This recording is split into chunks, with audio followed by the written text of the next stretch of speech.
Hello! Hi, everybody! Hi.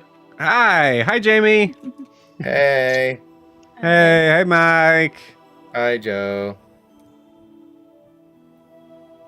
All right, that's it. I guess. Cool. Awesome. Hey, everybody. Welcome. I have COVID. It's okay? too late. It's too late. Welcome, everybody, to It's a Long Story, a place where we roll dice, we tell stories, and we create magic. We are here with our awesome friends, all of which are 100% healthy and ready to jump into. Could run 5 miles. Could swim. Do that on a good day. An ocean. Like mentally healthy? Oceans. 11. Could swim. Could eat 1,000 hot dogs. That I could definitely do. Yeah, I could with do hot that one. dogs. Collectively, for sure. Hot My dog was husband did first the word. 9x9 thing at a baseball game where you have 1 beer and 1 hot dog every inning, and Oh God. he didn't feel great after. I Yeah, bet. I would. That's Ugh. Well, I think we gotta take a time out. Jamie, did you say your first word was hot dog? I did. Yeah, that was my first word. So If you didn't know, I am white trash. I'm just a trash human from jump. That was where I started, man. but technically, really, your first word was hot. Sure. Well, it was dot actually. I said dot dog. Aw. That's with cute. with the That's like cute. gimme hands. I said. So dot you dog. said hot dog, but you said it wrong, Yeah, Like like an an idiot. Like a like an stupid idiot. Oh my God. Good night, everybody. So mean. Oh, it's gonna be fun tonight. I think Yay. my first word was no. You No, that stupid checks I out. believe baby. that. Mhm. It was either Dada or no. I can't remember. What was your first word? Go ahead and put it down in the comments. Yeah. Let's find out. For everybody else, for those that are wondering what the heck this is, hi, yeah, that makes sense. We are a D&D live stream that runs every Monday, Tuesday, Wednesday, Thursday, and Friday, having 5 parties, living, existing, and breathing in the same homebrew world, the wonderful, beautiful world of Astera. My first word was nice, because I was petting a cat, and I was doing it wrong. I don't even know what my first word You're was. tormenting a cat. Nice. Yeah, I think I was petting it the opposite way. Yeah. Oh no. Idiot. Idiot. Such a stupid baby. My first word. Snow dot dog. My first word was ball. I think. That's dumb. All right. We all- Well, I mean, I was a baby. I didn't know anything. Yeah, you're just a dumb baby. Does your shirt say purgatory? It does. Okay, just I wanted to make love sure. it. I love that. Yeah. Is that a I cat was on it? a Eugene Merman thing where he was like, you know how they say kids say the darndest things? Well, so would you if you had no education. Yeah, exactly. Welcome everybody. So announcements. For those who didn't know, for our Tuesday game for New Moon, we have been for the past few sessions, I've been playing some Daggerheart. One, because it's a really cool, fun new system to work through, but also because we are desperately waiting. We are in our own purgatory, waiting for a 6th player to join. So if you are interested in joining in the family of Astera, watching it, slowly but surely fall apart into some sort of cataclysmic event that does seem to be starting.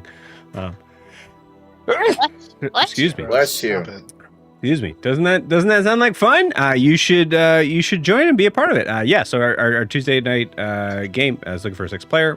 If you want to know more information or jump in, you can do so by going to startplaying.games/GM/It's a Long Story. That'll also be where we have our one-shots or anything else that you're able to kind of jump in and take a part of. We've had to be a little bit lax on the one-shots this summer because we be busy. So yeah. Also, we are in July. Happy July, folks.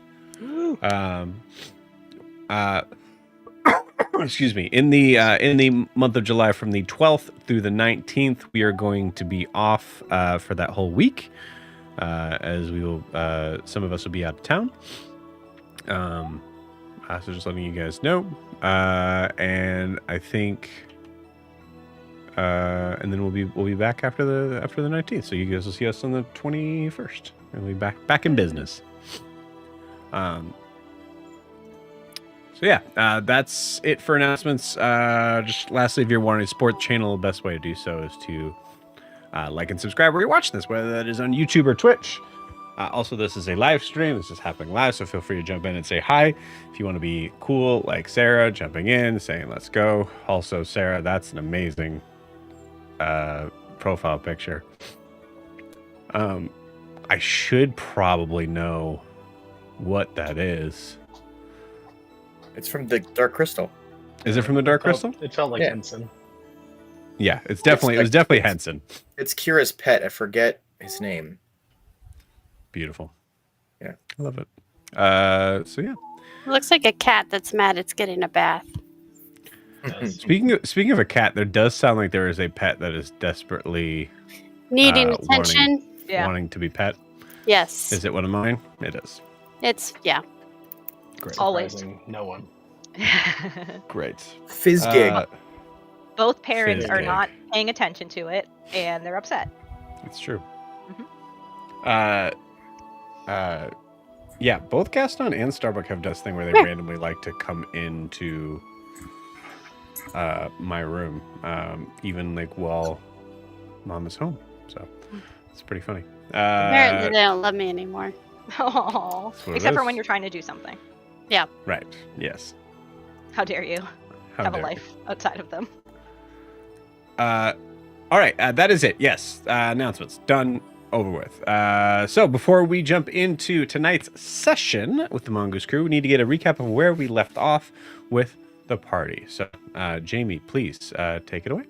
All right, I wrote all this down, so bear with me. Strap in, nerds. Let's go back in time. Zahras crosses the Rainbow Bridge with the help of Ashar. Eldrin calls him a coward for not prepping her brother for his death, but eventually gives him a sincere goodbye. Once Z-Man kicks the bucket, Milo, with the deceased blessing, starts rummaging through the room. Milo finds a letter that he cannot read and asks Raylor to read the letter out loud to him. The letter contains references to the Watchers and a lot of more cryptic and philosophical language. It is also signed off as Zahras Anath. Eldrin's family shows up, and her, Noros, her mom, dad, sister, and leave to talk in a conference room.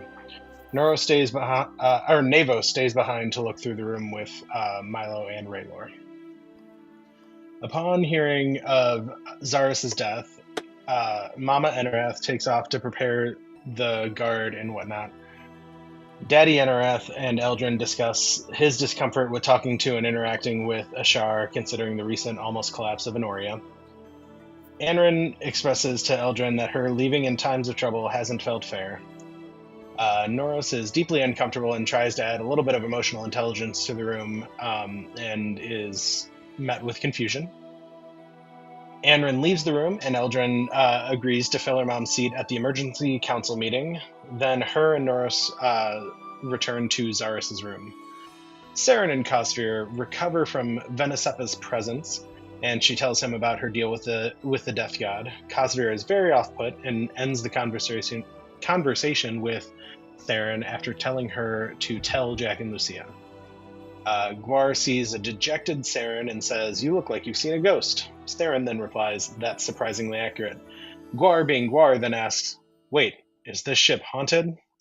Then all hell breaks loose with the pirates freaking the freak out about the ghosts.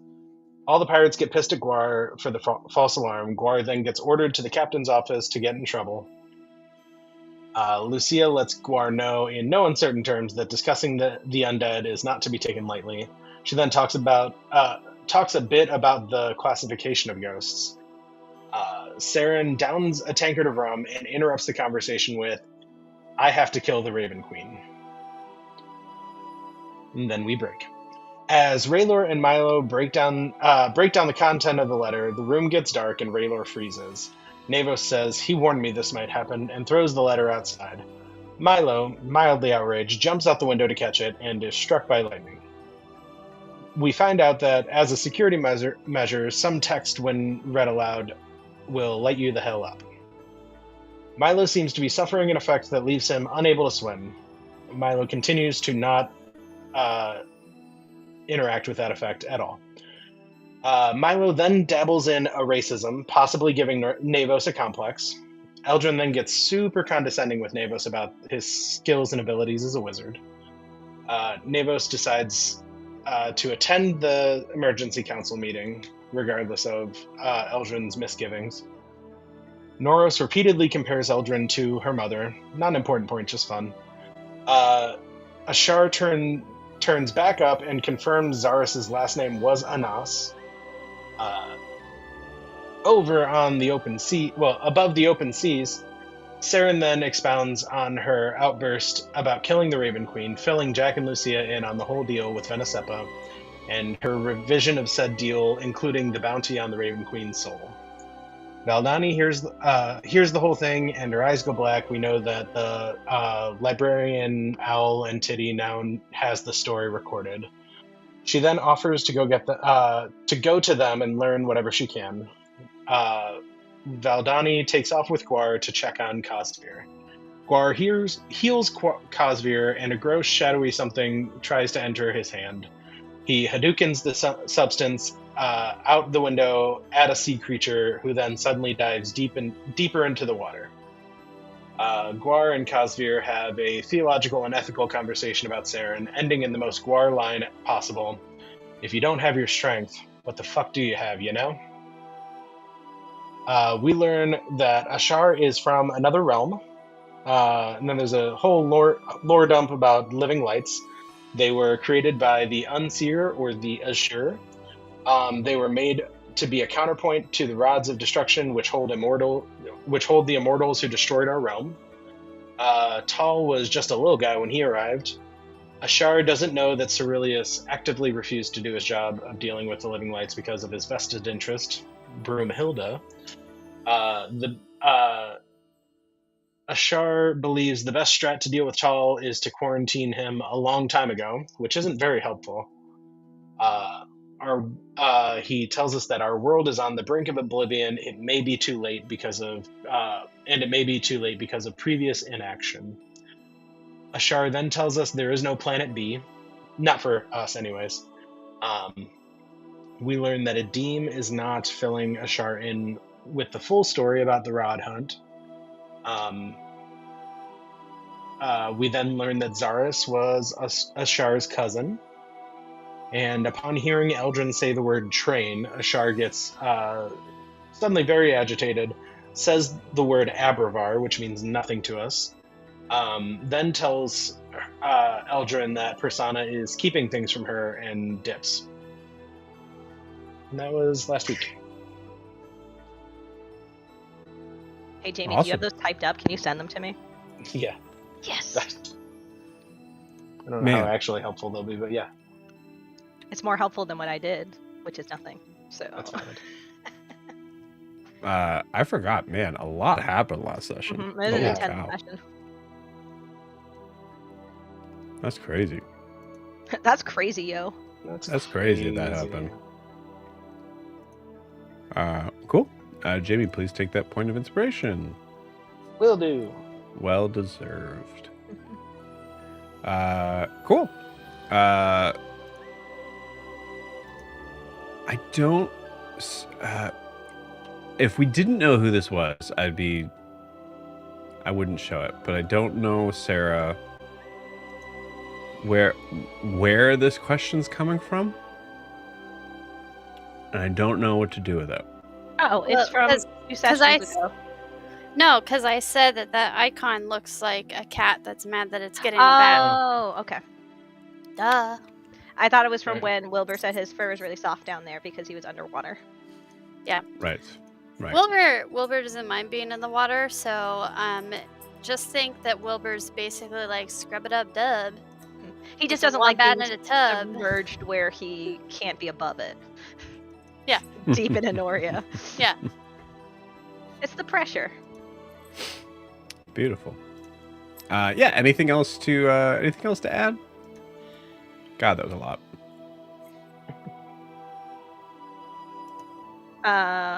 Ashar and Zahras both told everyone, mainly Eldrin, that she probably shouldn't tell the council about the currents.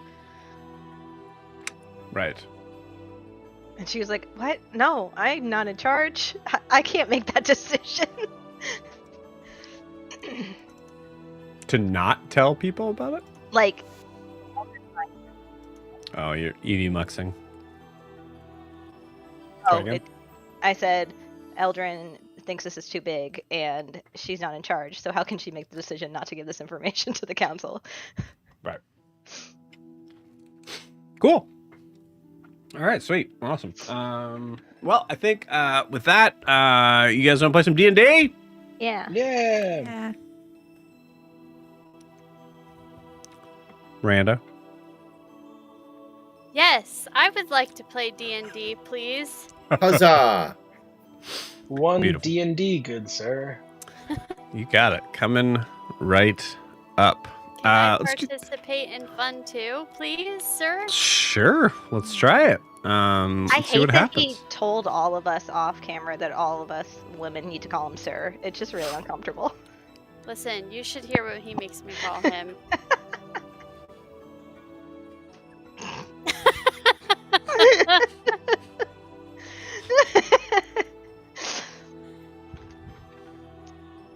We're ready to play now.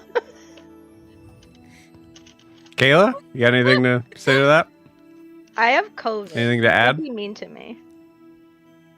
I can be mean to you. Oh, I was yeah. It's gone. I was muted. I'm sorry. I was saying I know how deeply uncomfortable this bit makes Joe. I'm not joining. It's great. It's great. It's good. It's good. It's so good. We wake up. We come into Eldrin's funeral. Yeah. The ocean is Fair. boiling. The ocean is boiling. The fish are screaming. And Fair. suddenly Wilbur has a heart attack and dies. Yeah. Yeah. Let's do this. We'll do because I don't know who's gonna go first. Let's do Wait, Mike. Roll me a we have a T20. In the chat, we were saying What? that shouldn't Enoria go first since Miranda has to leave at 10:30. No, Oh, okay. It makes the Roll, most roll sense. you a d20. no, we're gonna roll for it. Okay. So yeah, so we'll do Mike Lorient. Roll a D20. Okay. I got a 13. I got an 18. Ooh, all right, Well, there you go. sweet. Joe's like, all right, well, the 13s have it. That might be 13s fair. win.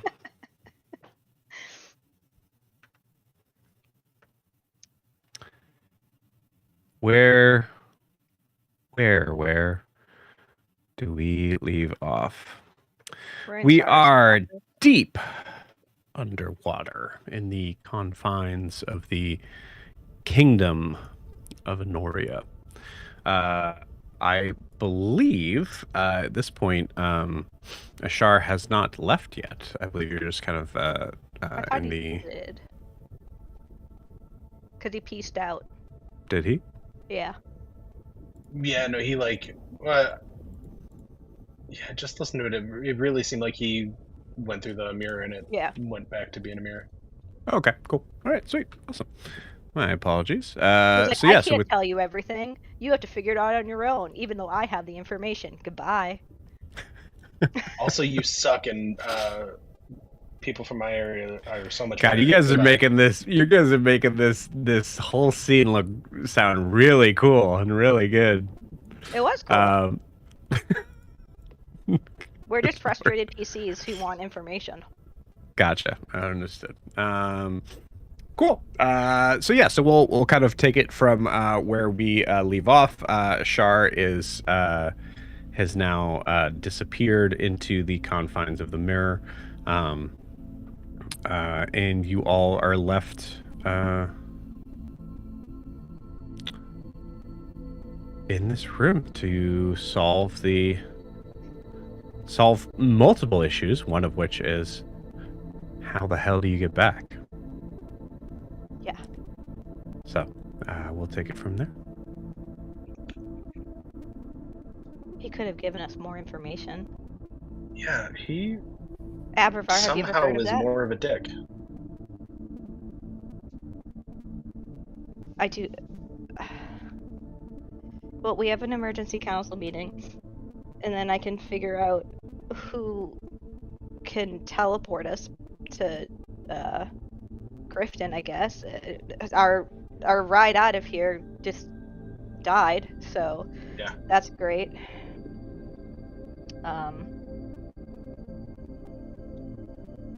Well, to be I don't fair, I know. don't think he died on purpose.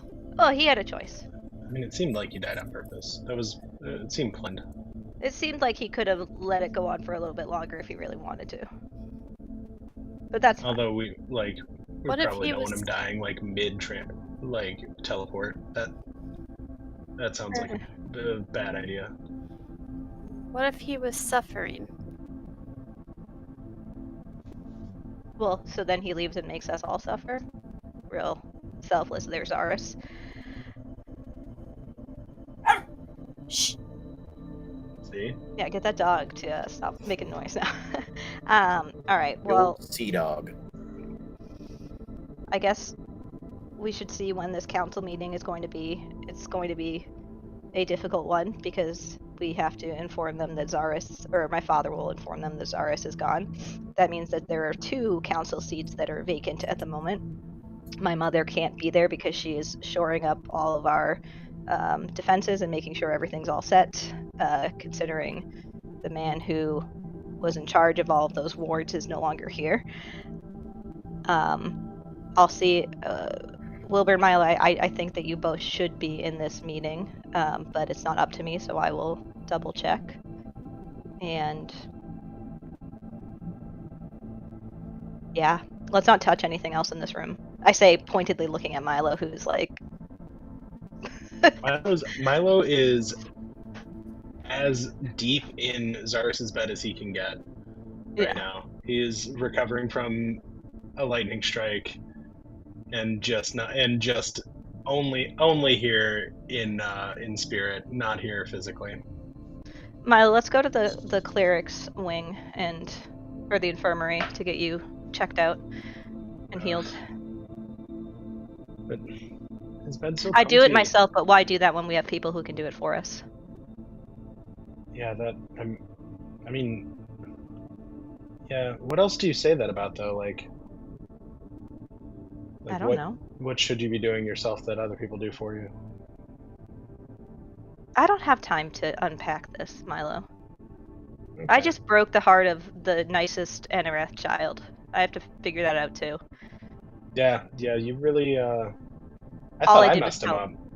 All I did was tell him the truth. If he can't handle that, then Yeah, nope. you don't do that to kids. You don't. You just don't. I have 2 younger siblings. You don't tell them the truth. I have 2 you younger just let siblings as them- well. You let them be happy. He's happy. You fooled me. Okay, well, fine. Let's go to the infirmary, and then from there we can figure out what's next. I'll find out when this council meeting is. So Alright. I'm gonna lead everyone to the infirmary. You got it. Leave Yeah, Milo cool. with some clerics. As we're walking, Milo's like swiping his hand through the water. Is it still like a badminton racket? It just going through. It is very strange, actually, Milo, as you're descending the staircase, like coming down. You're noticing that that sort of like spring in your step. Go ahead and roll me a nature check.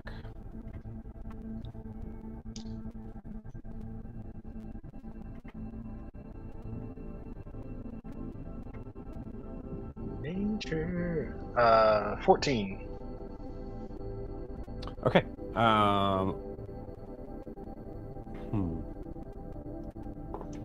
Okay. With a 14, you're able to determine that there's something strange going on involving your body and water.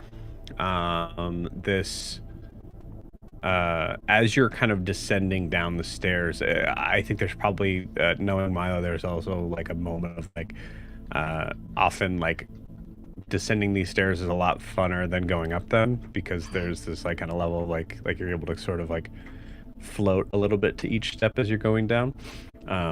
You're noticing that is absolutely not the case anymore. You're immediately sinking to the next step. Why are you moving so weird?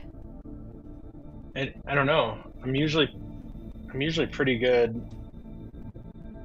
at moving. That's like my thing.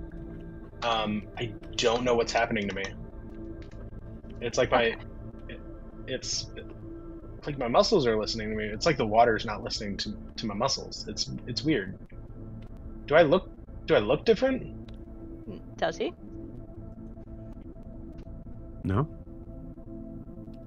No, you just look a little scorched. Who's with us? It's Yumi, Raylor, Raylor, Noros, and Milo's gonna reach up and smack Noros on the head.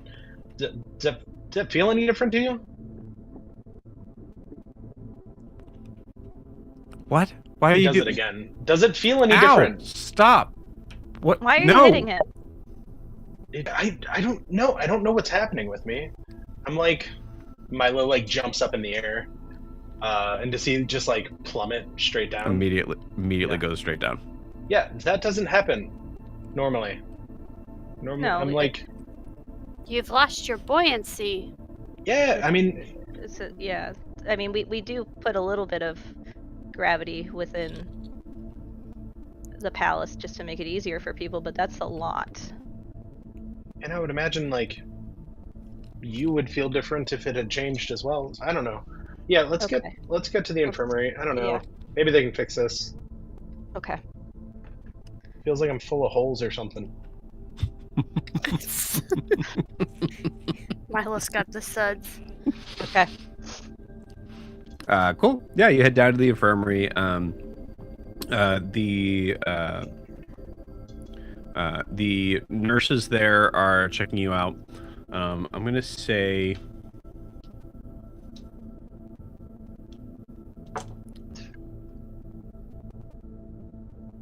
Okay, interesting. I rolled 3 separate dice. None of them got higher than you got. So they're all pretty confused. They definitely see what you're talking about.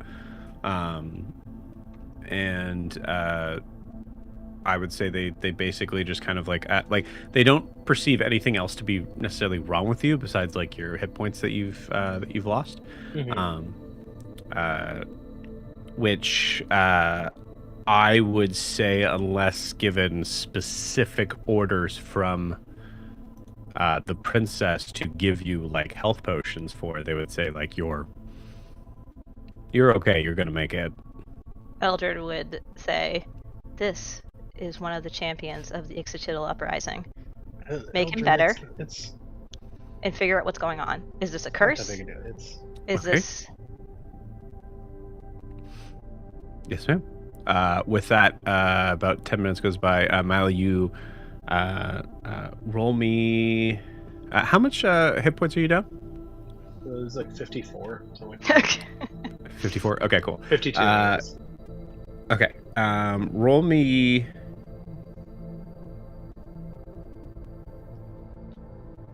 Roll me 3d10.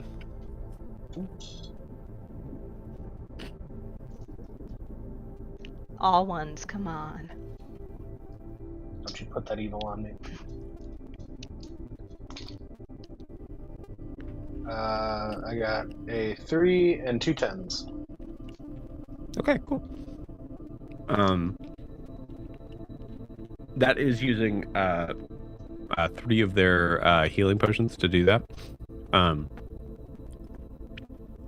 You see one of the nurses kind of like look at you and go like, "Is that? How do you feel now?" Milo's gonna whatever like bed or whatever he's been sitting on, like the hospital bed, he's gonna like stand on it and jump and like, does he still plummet down after? Yep. I mean, I don't know. I feel I can probably get myself back the rest of the way. It's all right. Thank you. This is I gotta figure this out. Cool. Is there any possibility that you've maybe might have insulted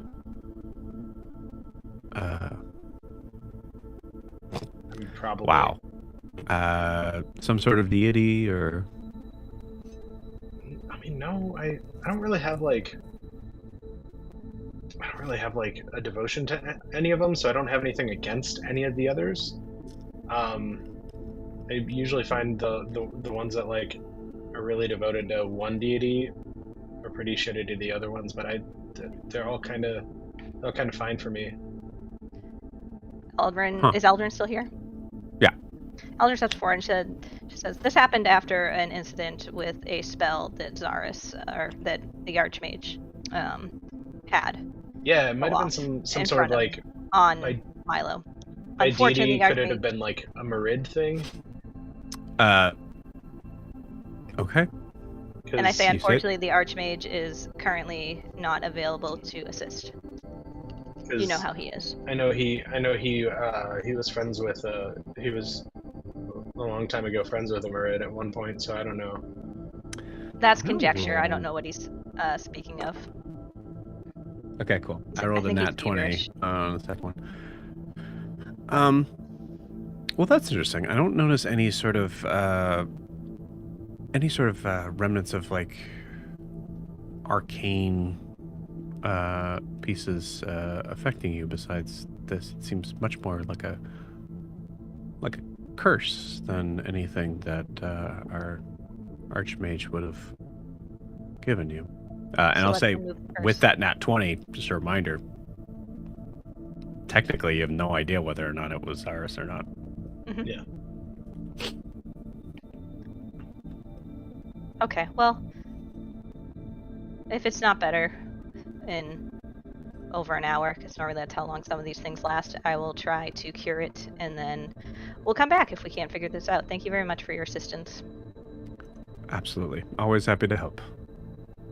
Do you have any of the suckers? Can I have a sucker? No, I believe we're gonna need to try to keep that for any of the younger. Okay, thank you. You have a good day. This was fun. And Milo like sulks out of the door. I look at the nurse and I say, just give him one. Princess, I must insist there is a very limited number we have of these. He's a champion of the Ixochitl Uprising. Just give it to him. What are suckers down here flavored like? Like, what do they taste like? Is it like probably seaweed? Seaweed. Yeah. Seaweed. And Everything's fish? flavored to seaweed. It's delicious. Okay. All right. Yes. So sorry, Master Milo. Apologies. It looked like we did have one extra than what was needed for our other sick patients. Yes, normally Milo there for the sick children who have an illness or something hurt that they need to be distracted from in order to be healed and dealt with, but You know what they're enjoy. for. I know what they're for. This is. Thank you. Milo takes it and puts it in his mouth. It's weirdly savory, like in a horrible way. This is candy. This is good. This is what candy is meant to be. All right. He's doing that thing when like when like a dog gets like a string from their toy under their tongue. Yep. Aldrin just levels a look at you and says, "You better finish every bit of it." Have I ever not finished a food item in front of me? I'm just making sure. And I'm just making. This is helping. Okay, you chose this and you will live with this. Let's go. You have to stop saying that sentence to me. As you guys exit out, you see a guard kind of approach you. Oh, great, Princess Enoria. The council is about to start. They are waiting on you. Oh, wonderful. Absolutely no time to prepare. Thank you for letting me know. Would you like assistance in An escort. traveling, and points up the stairs. I think we can handle it. Thank you very much, though. Very good. Okay, great. All right. I look at my group of ragtag friends plus husband, and I say, "Let's go." Great. Cool. You guys get up the stairs. You see there are 2 guards that are placed in front of them, in front of the sort of grand hall. They kind of nod to you. They kind of move to the side. Before we go in, I do turn to everyone and I say, "Do not speak unless spoken to. Do not offer information that it isn't asked for, and do not say anything that I haven't already confirmed." I look at Milo pointedly because of what he said in the nurses in the infirmary. Yeah, Milo. I didn't say shit that wasn't already known. It was not known by some people. All right. Eat your sucker, and then I'll go in. You see one of the guards can't help but give like a strange like sort of like side view to like is supposed to be facing straight but just kind of just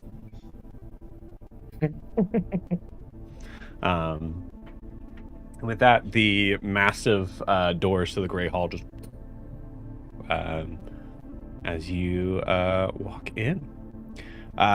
With that we see sitting in their respective seats, we see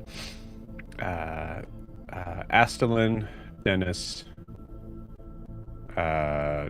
Dolmos, Cedrin, Raylan, Adeline, Jaros, Catherine. and Okay. Catherine. Oh yeah, Catherine. As well Then as Corvus is there, right? yes, as well as the king. You also notice that there is the seat. Yeah, I guess there'd be no reason to hide that. The seat that is supposed to be left for the Archmage is left open, but you notice that there is a figure standing next to it that is hard to make out until you get closer and immediately recognize it as your little brother. I pause for a second, and I'm not going to embarrass him, so I then will walk up to the seat next to my father, since my mother isn't here. Yes. Oh, and I'll tell all of you, I'm like, just stay in the back. There's an extremely uncomfortable silence as you Yep. enter. As it seems like everybody was waiting on you. All right. As Corvo starts. Well, there is much to discuss. Thank you all for meeting at such short notice. I will do my best to be as short and to the point as possible. Our beloved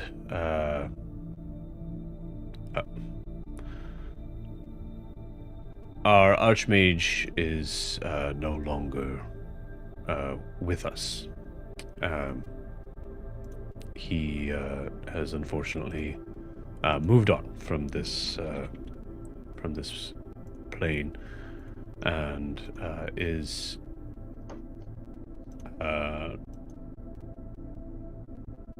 leaving us in quite a difficult state at the moment, of which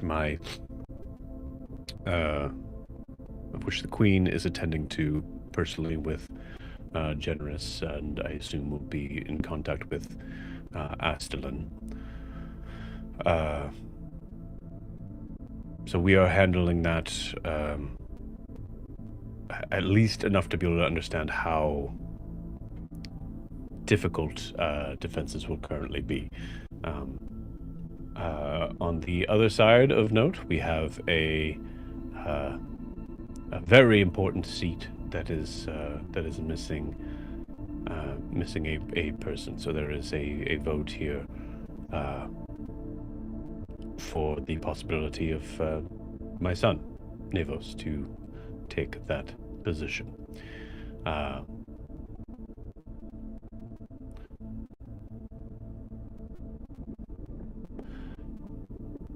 There has been some interesting rumors that have been going around as of late on the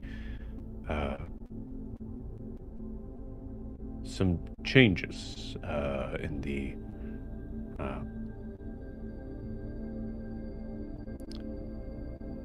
the currents that we have known to feel, we have known to understand and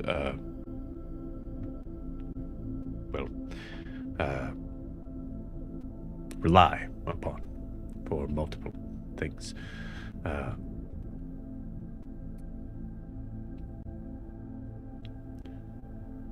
At this point, I would like to open the floor for any specific sort of comments involving a situation that is that needs to be shed or given light in this difficult transition.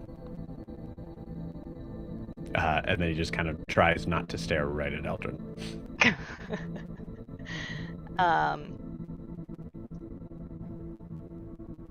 Eldrin will not say anything just yet and see if any of the other council members are going to say anything, because she does not know what to do. She hasn't been prepared for this meeting, and was told to represent her mother. So she does not know what that means. Right.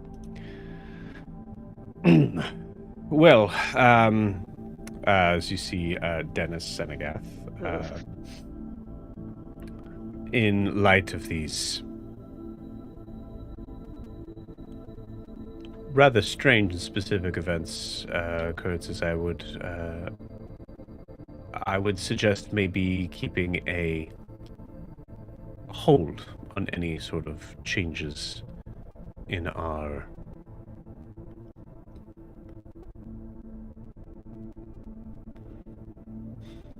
we have had a lot of we've had a lot of changes to the council as of late, and I believe maybe a few too many, and perhaps we should be more careful to understand that there are those who are going to be more aware, more understanding of the Enoria that has always been, rather than accepting any new blood. So are you suggesting we do nothing and have 2 council seats open? Because as of now, we still have not filled the Minister of Defense, correct? That is correct, Princess.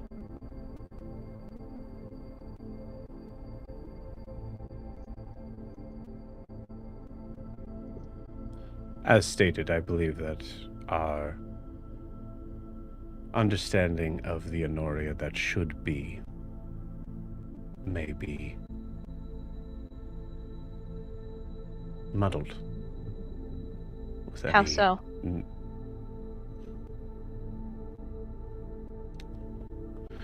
With respect, Princess, there was a very confusing time not too long ago where we thought that there was a possibility that we were going to be allowing specific individuals of a different nature to be represented on the council. Understood, but that was a different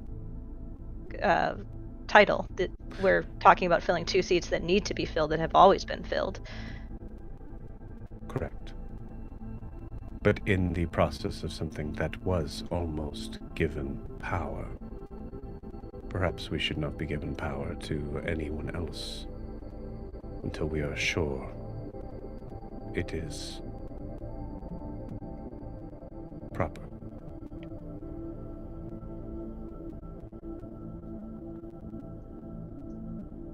Darius Amarath, and you see like Catherine kind of just like does like a little like eye twitch, was a very important upstanding and well-renowned person in the council. Master Zahras, also extremely powerful and very renowned. These are not easy shoes to fill, Princess. I would imagine that it would be best to make sure that we are able to handle the current problems before we add more in changing those seats to those that may be ill-fitted to fill them. So who do you suggest runs their specific branches of the kingdom in the meantime? There was a point of time, council members, some of us may or may not remember, that our kingdom was run by the king, who made choices given the wisdom of his council, albeit at the time it was not nearly as many as those that are seated here. I vote that we come back to a time of that, where we recognize our stations as more of a place of knowledge as opposed to any sort of power. My father's an honorable man, but you're suggesting that one person have unchecked power? Are you comfortable if that one person is me, as it will be someday? Are you suggesting that those that have been given the rightful throne should not be able to be having the power to wield it? Do you not trust your father? I just said he's an honorable man, but we have a council for a reason, and I believe he would agree with me. I'm asking if you are okay with making this change, knowing that someday it will be me who sits in his throne.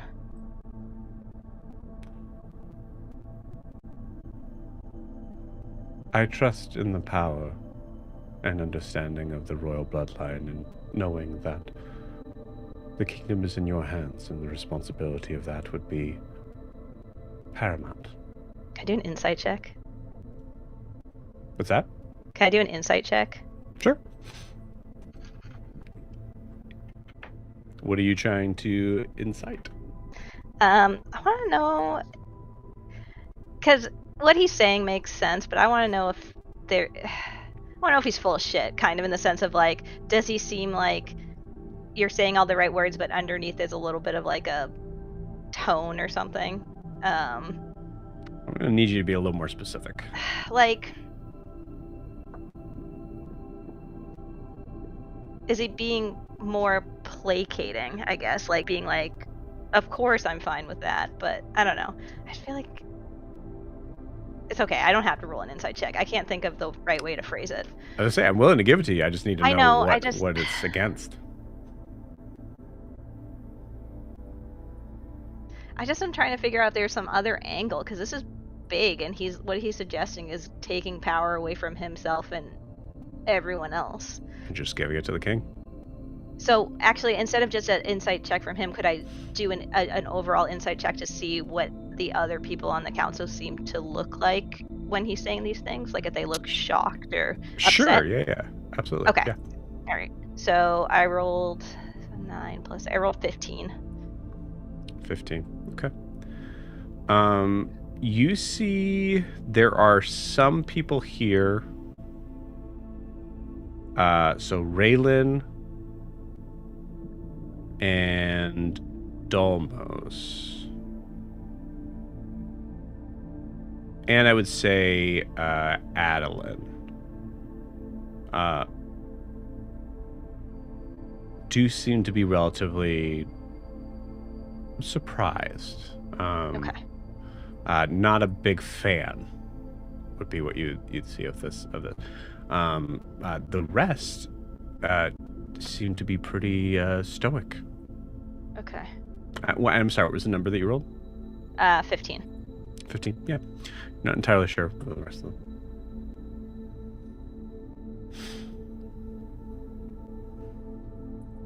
Catherine seems to be very surprised, actually.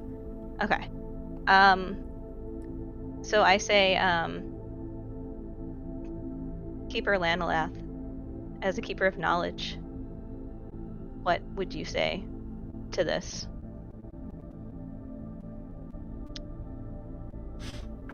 Our history and all of that. Why did we create the council in the first place?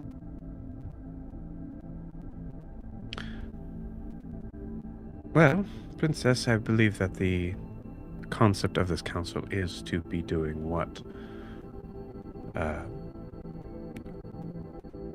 Captain Senegath has already been suggesting. At any point in time, our king can overrule any statement that we have.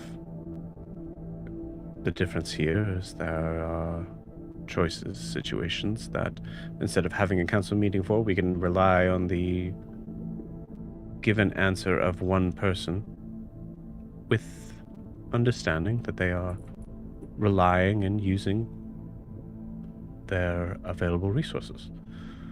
I don't see a very large change in this besides others stepping down from power.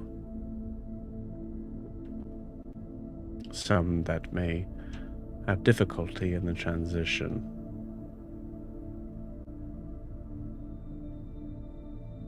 And I'll say Cedrin is looking at Dolmos at that.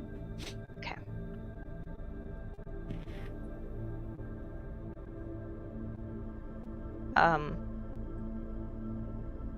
I looked at my father because this has gone in a wildly different direction than I thought it was going to go, and I don't. Yeah. And so Eldrin tries to keep her poise and everything, but definitely she looks to her dad like I don't know what to do.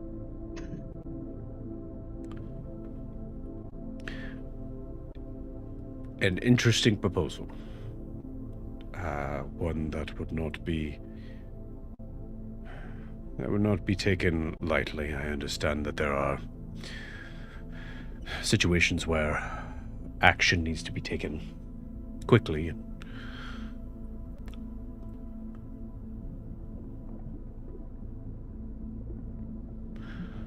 Well, I would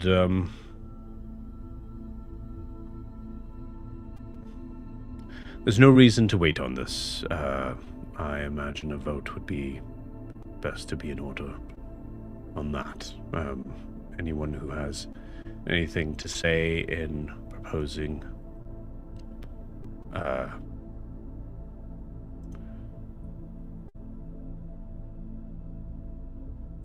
a different idea on this, or in continuing to build a case on this being a good decision, certainly can have the floor.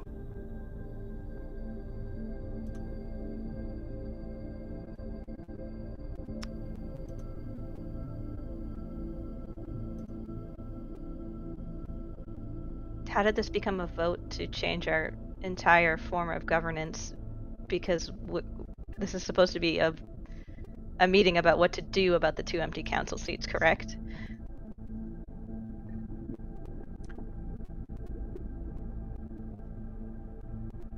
I'm sorry, Princess, was this a question that was directed towards someone, or? Anyone. I'll be happy to answer that. You, with all of the respect needed, have not been around in the council in the past few months. You have not seen the difficulties that decisions have been made, as well as the quite real danger that we faced not long ago, given the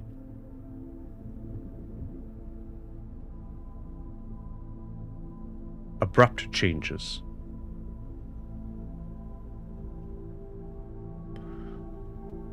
I would rather not say that there was any influence from parties that should not be involved, but there was definitely room for those possibilities. In this case, those open pockets of air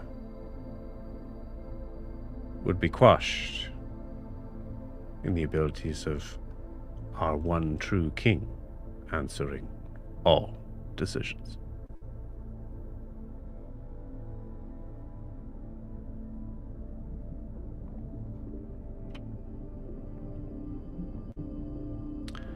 At this, you see Navos kind of take a little bit of a step forward.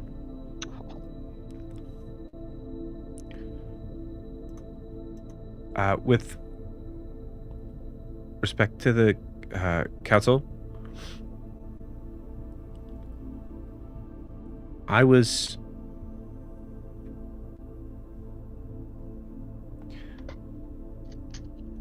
in training to be the next Archmage. I recognize that I am quite young.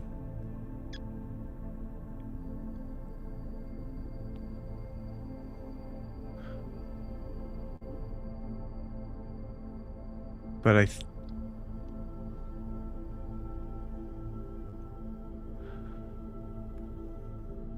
I believe with a guidance of the council,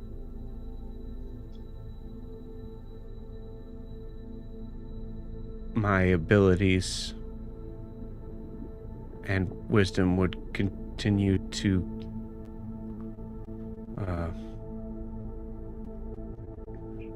grow and eventually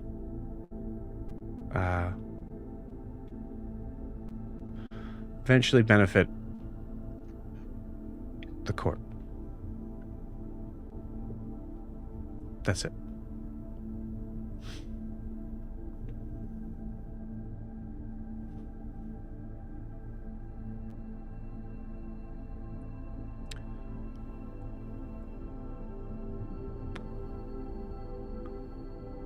Milo from across the room is gonna just make eye contact with Navos and give him a thumbs up.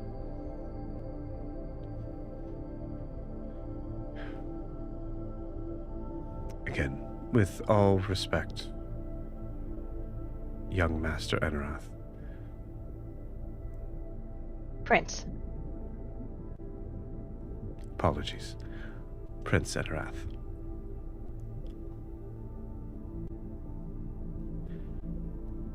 Would you be kind enough to explain to the council at what age did the recently deceased Master Zahras begin teaching you?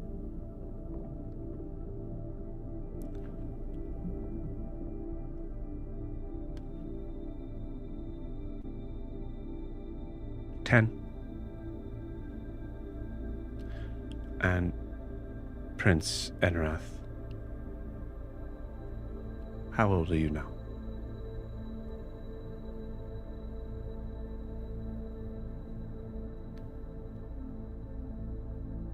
Ten.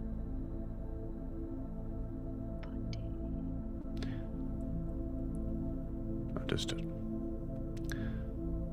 I believe that there is a very high chance, given the little conversation that has been had, admittedly very little, someday I'm sure you will make a fine Archmage for Enoria. In my current seat as council member, do not believe that that day is today. Objection. You see every eye in the room just glare turn towards daggers at Milo. Milo stands up and with all due respect, council member, had you ever witnessed Zahras do anything without purpose? I apologize. Who is it This that is a we yes are or no addressing question, here? sir.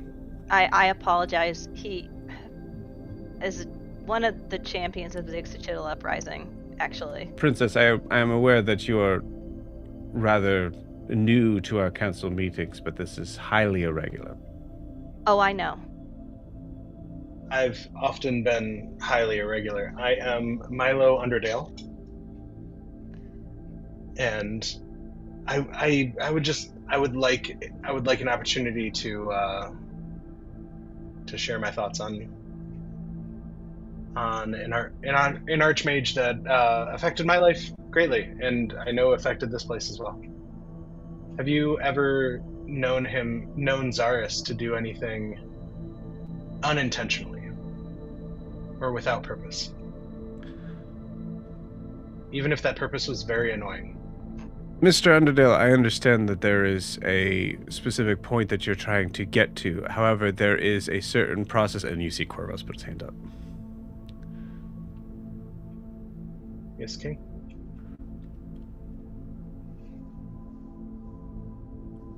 Let the halfling speak.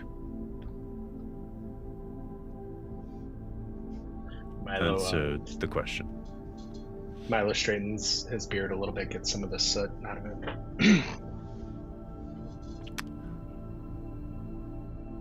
All right.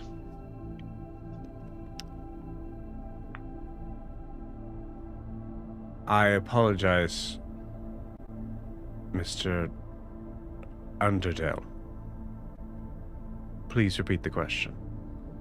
Have you known or seen Zahras make any action without purpose or intention? No matter how petty or annoying that intention was.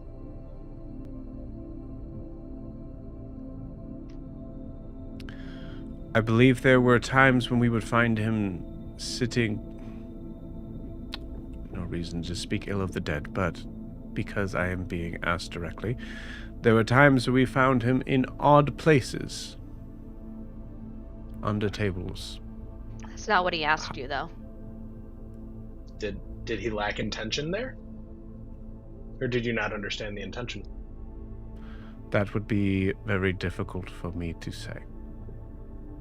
Okay. So we can understand that we may not have understood his intention.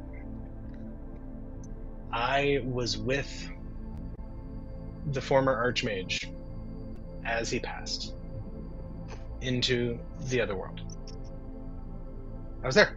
He was aware of what was happening. He was conscious, as sentient as anyone, as salient. His conversation was as salient as anyone. That man raised...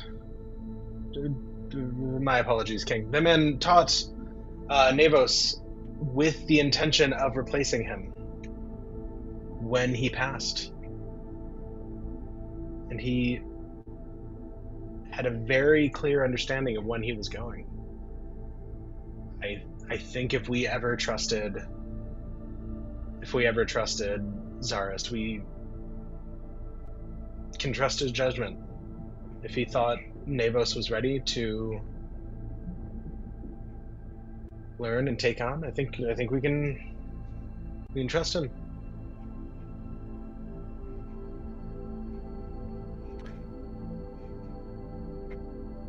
Agreed. I don't see any reason why we shouldn't assume that the Archmage, if given very specific go-ahead on understanding that his position should be left today to a 10-year-old wizard in training, then we would have to assume that his position would still stand as High Archmage in giving that decision.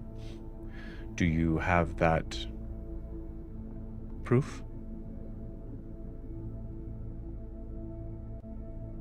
Just the proof of the process of his training Prince Navos with the intention of replacing him as he left this realm, as he left this world, and knowing and choosing when he would leave this world, knowing that Navos would take good care of Enoria now. With all due respect, Mr. Underdale, if I was training a dolphin Tread lightly. to be able to... Your prince is not an animal, sir. Please allow me to finish. If I was training a dolphin to have a very specific route to take me, I don't imagine I would expect them to be able to handle it if their training was cut short, of which I imagine even Prince Navos would assume. Were you privy to his training regimen? I was not. Are there no other wizards or highly skilled magical users that we could have tutor Navos until he is ready and have take that seat or help him in that seat until he is ready? Zahras wasn't the only wizard here, correct? He just was the most well-known and best at what he did.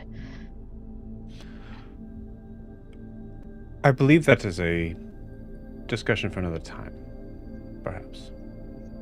The question right now being, to be honest with you, has seemed to have gotten away from my understanding. I thought we were giving the idea to be able to relinquish our power temporarily, maybe, into making sure that the king is given counsel in knowledge, but not but taking decisions only as his own. Was that not what you were talking about?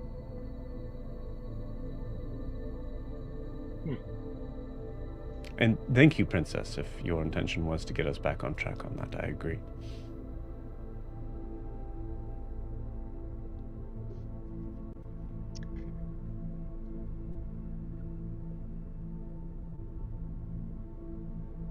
I think things are too unstable right now to completely change our current form of government, and expecting one man, albeit with counsel from all of you, to handle every single branch of our kingdom is ill-advised, and frankly, one person can't do it all, which is why we have this form of government to begin with. I think we need to do the difficult work to fill in the 2 seats, and then also make sure that there is a plan where everyone has a successor, and that successor has been trained and is ready.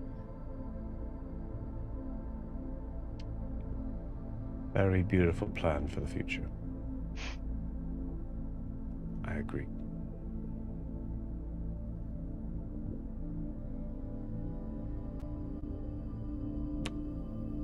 I have said my piece. I believe, given the station that we are still currently in, it is up to a vote, is it not? Unless we are hearing from anyone else. And with that, Dennis actually looks to the back of the room where Raylor Wilbur and Noros is. Noros kind of leads to Wilbur.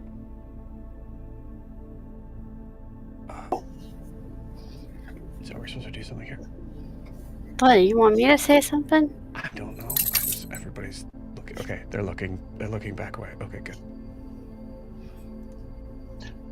If you're taking notes, I do, with all due respect, I do find it interesting if you don't trust yourself or your fellow council members in this time, with the weight of decision making, it makes a little less sense to put all of that decision power and all of that weight on a single point of failure. As wonderful and upright and as good of a man as I've ever met as King Corvus is. This is a very interesting take, Mr. Underdale, that I wasn't aware you were still given floor to talk, but let's assume that you are. I mean, the floor is opened up. You all looked back at the rest of my companions, so... Very well. That being said, could we get a little bit more of an understanding on your abilities and understanding on governance? Have you... we are, unfortunately, unfamiliar with the land above. Are you a member of a council up there? I am part of an ownership group of a foundational business in my town. We spread our decision making through our group so as to not, overburden one member at any given time. It adds to more conversation. Things happen a little bit slower, but it does keep us trusting each other. And I think at a time like this, you have to trust one another. Are you referring to your tailor shop? What I'm referring to. Cool. Or you the Mongoose Crew. I'm sorry. Or the Mongoose Crew. I wasn't sure if it was one or the other. I will say, because beautifully stated, I will give you advantage on this deception check.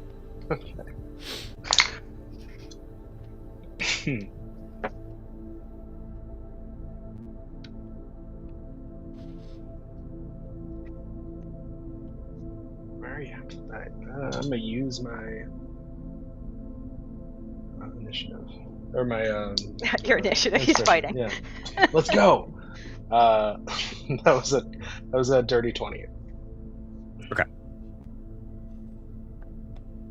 Even Eldrin's kind of swayed for a moment by what I was saying. Oh. Well.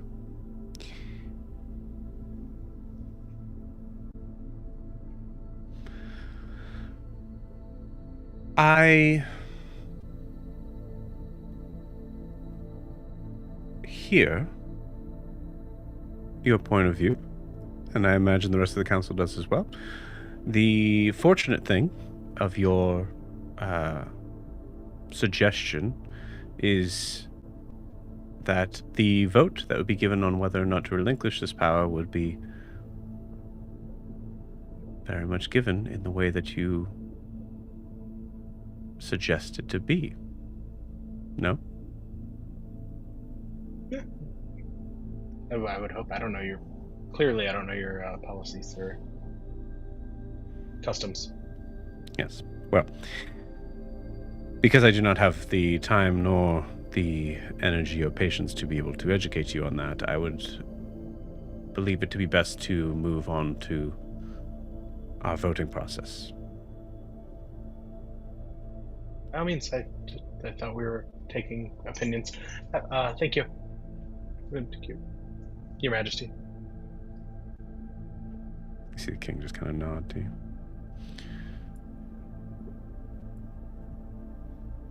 Right, well, can we assume in this voting process, given the idea of something that even the princess herself said was probably the best solutions to wait until Navos is of age. In that process, we would assume that Navos, Prince Navos may at one point be appointed as High Archmage. is not a part of the council in voting today. No, you're just suggesting that we vote to dismantle the council altogether.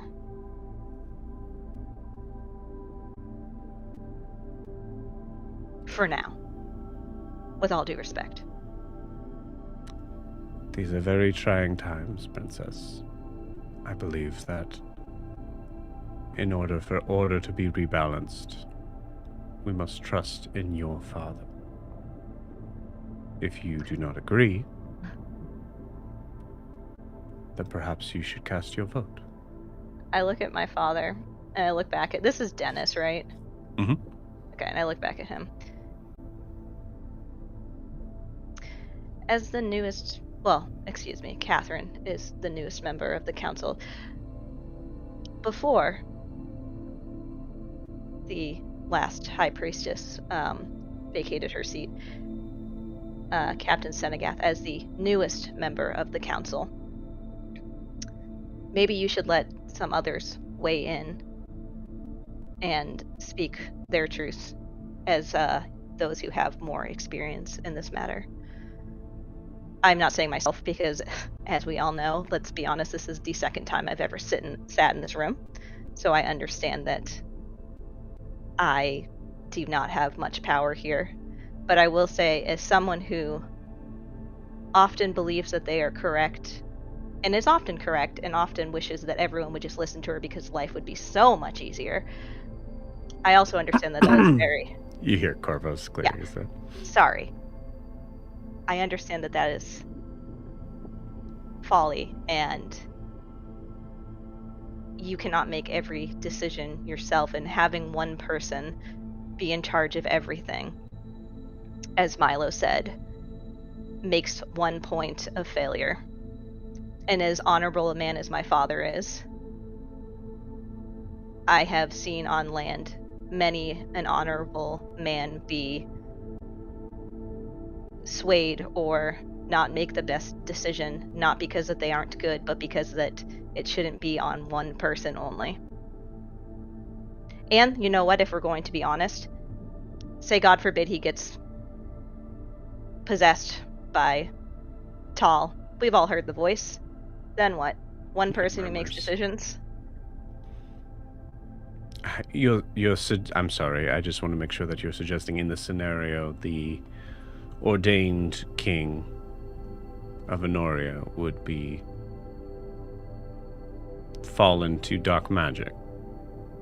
I'm saying that we need to see every avenue and understand why our forefathers created this council and made it so that the Enorian Council works closely with the royal family to make decisions, and why these decisions have always run through the council as a vote. Yes, my father has the ability to override those votes at times, but he doesn't take that power lightly. And I'm saying that anything can happen. I've seen it.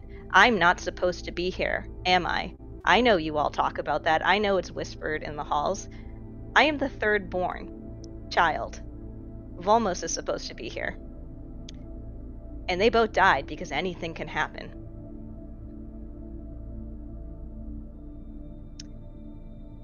And they were killed by people influenced by Tal. So I think that he is a threat that has tried to get into Enoria, and I want us all to be on our guard.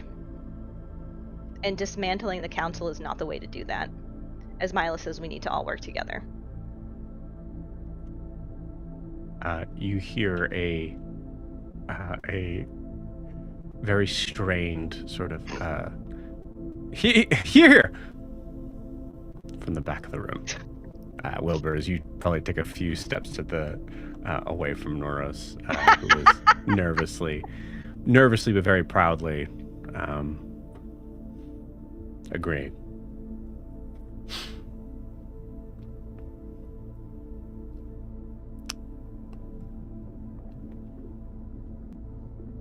Your perspective is understood.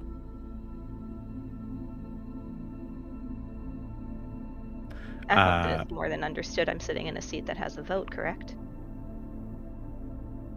Yes, you have one. You see, Eldrin, there was probably some look on some faces that had already kind of made their decision that now are kind of wavering because of that statement, especially in the power of using,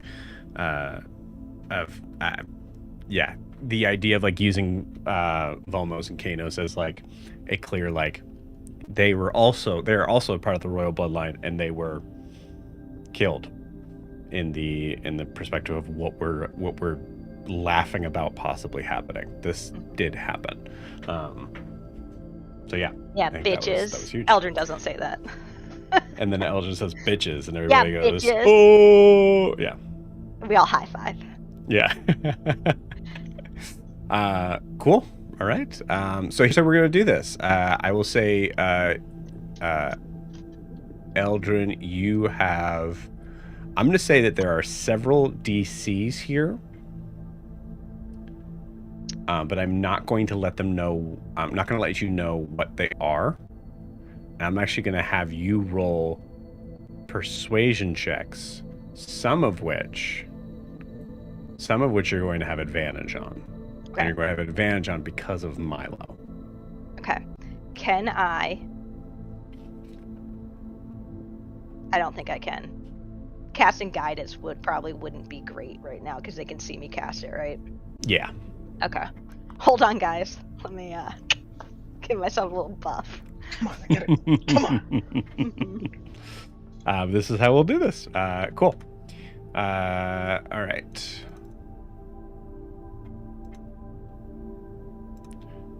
So,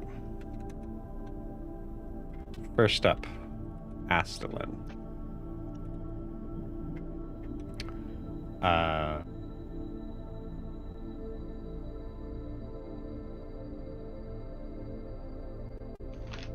You have advantage. Okay. Alright, I gotta pick my dice. Okay.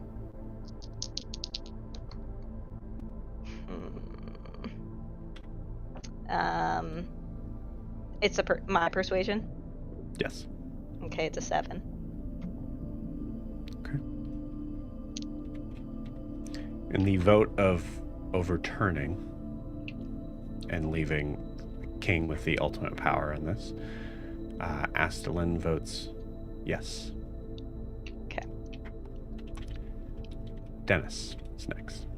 I'm assuming I don't get advantage, or do I? Absolutely not. An 8. I shouldn't be the one rolling these things, guys. In the vote of overturning, Dennis says yes. Passes by the empty seat of the Minister of Defense. Goes to Dolmos. You have advantage. Should I do different dice, guys? I'll do a persona dice and a Noros dice. God damn it. 13. Okay. In the vote of overturning, Dolmos votes no. Okay, good. Cedron. For this, you do not have advantage. Okay. Just do. Ooh, 17. Cedron takes a moment. Looks at you.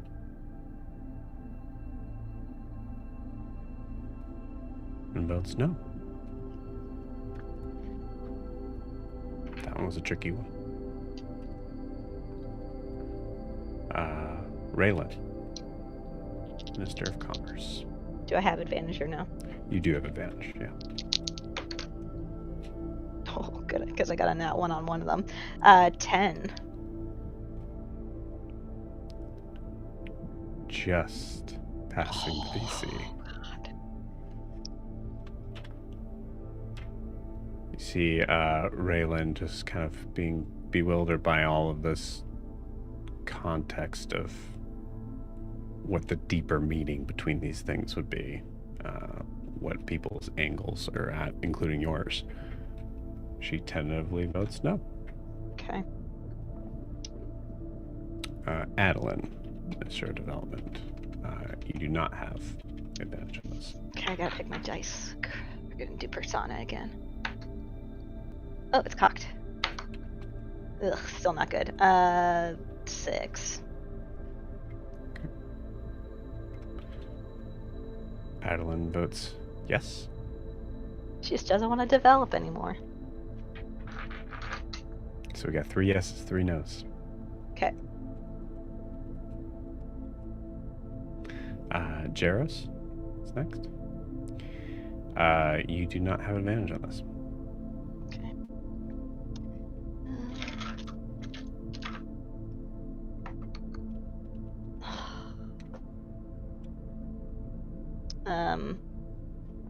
8.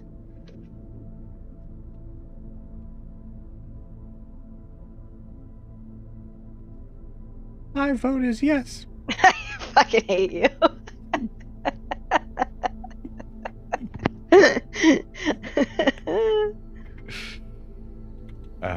Next is Catherine. You do have advantage. God damn it. Alright, we're gonna do 2 Persona dice. Come on. Can I use my my inspiration? From last session? Yeah. Yeah. It hasn't been a full day, so. Oh, good. It went from a 4 to a 15. Okay. Catherine votes no. And then we have the king himself.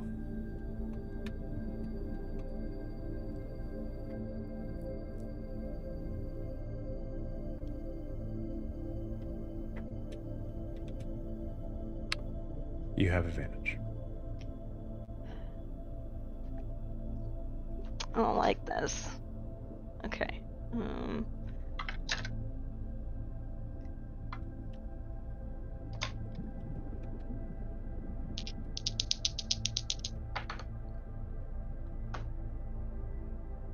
A 9. Does Eldrin get a vote too still? Yes, yeah, you have a council seat, yeah. And you have advantage. So I'll I mean you don't need to roll for yourself. I'm gonna roll for myself. I'm not sure. Eldrin votes No. no. And then my dad voted yes. I'll tell you in a second. Because that just seems so unlike him. So we have so we have 4 yeses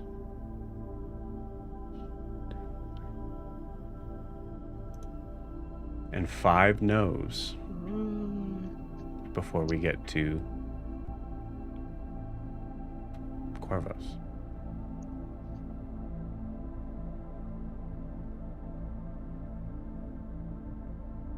Who votes no?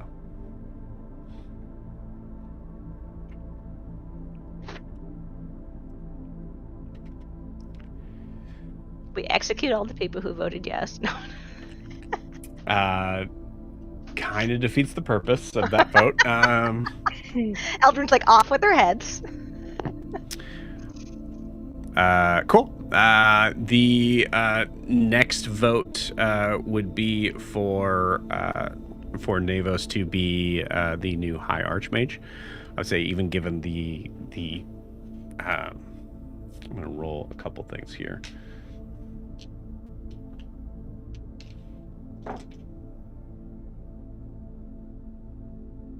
Okay. There are of the 2, 3, 4, of the 9 people here. Is that right? 9? Yeah. Of the 9 votes here, actually 4 of them do say yes. But the no's do have it. Okay. And Navos is stone-faced. Did me and Corvus need to vote? I assume you guys would vote no. Yeah. Yeah.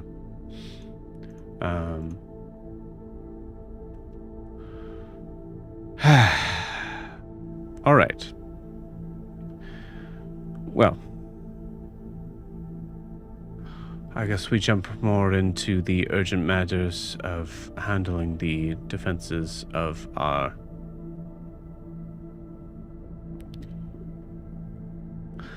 kingdom and understanding the specifics. And with that, we'll pause you there. I would say above board, is there anything specific you want to handle in that discussion? No, I mean the only thing I could think of is it seems like we still just have 2 empty seats, but Eldrin doesn't really need to be involved with that. I can talk to her outside of the council meeting she can talk to her father about some of that, but I mean, I don't think, because the other stuff was what happened with Ashar, but I've decided not to share that with the council, so. Cool. Makes sense. All right. So, with that, we move on to our pirates.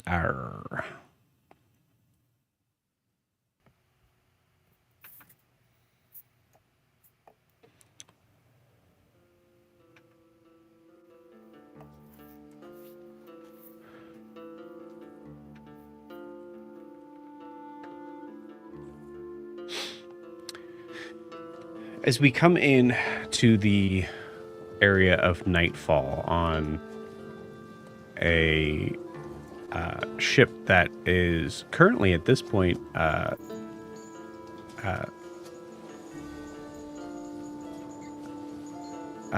taking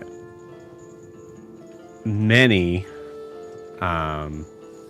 movements to be getting rid of all lanterns and all lights as you are passing by the rather well-lit dock of Nova Sol.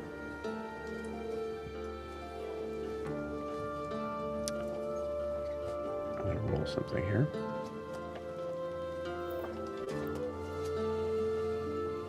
Okay. And after about a few minutes of people trying to be calm and quiet and collected and hoping that they are not going to be pointed out, you pass through into the rivers going towards Griften. And everybody kind of lets out a little bit of a sigh. Okay. All right. An hour. I don't usually go that long without talking, so. Yes. Well, an hour before we're getting to Griften, make sure you have your things ready.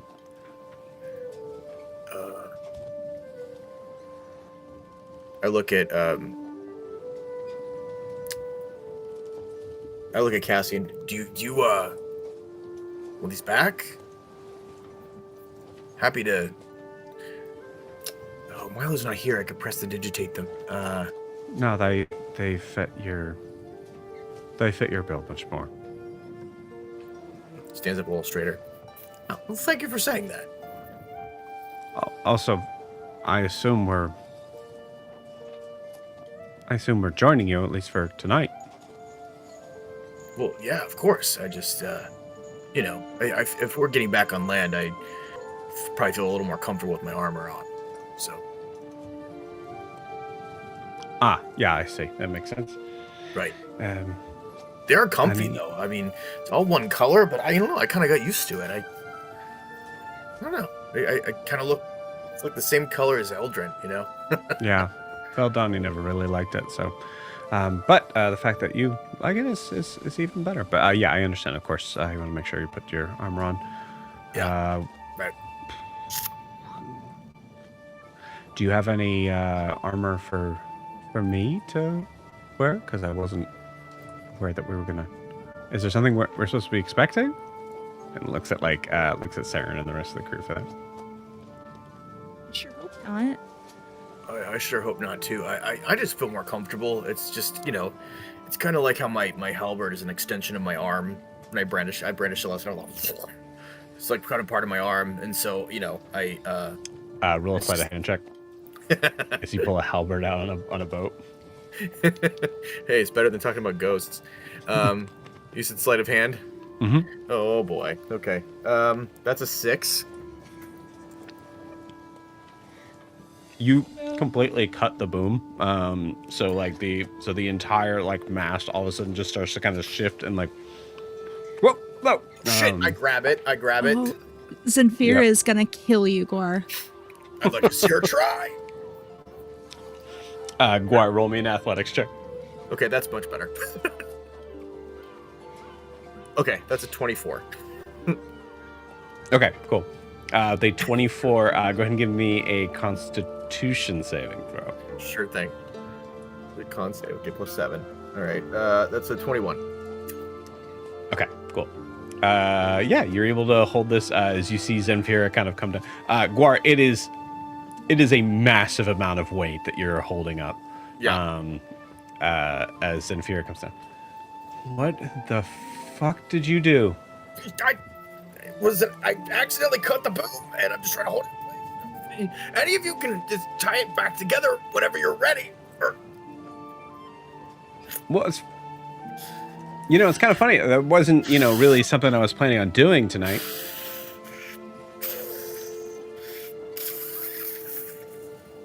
Can someone tie this back on? I think, didn't I see this morning you're doing workouts? This might be a good kind of Yeah, I'm already doing it. Yeah, looks good. Yeah, looks yep. good. Mm-hmm. I don't think I got any food. Saren, are you hungry? You want some food? Yes, anyone help me out here a little bit? Yeah, let's go grab some. Brumhilda, do you want to come with us? Guys, he's turning red. Not really. It's like a light pink at best. Come on, Brumhild.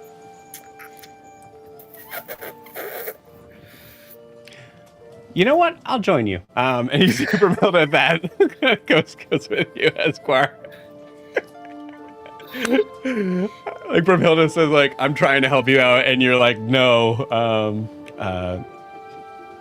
You see at this point as they all start to go, I rolled a nat 1, so there is a solid there's a solid maybe 10 minutes where you're having to sit here with this Guar, trying to hold this steady. I rolled a nat 1 basically for CC to come up and be oh, this is happening. Yeah.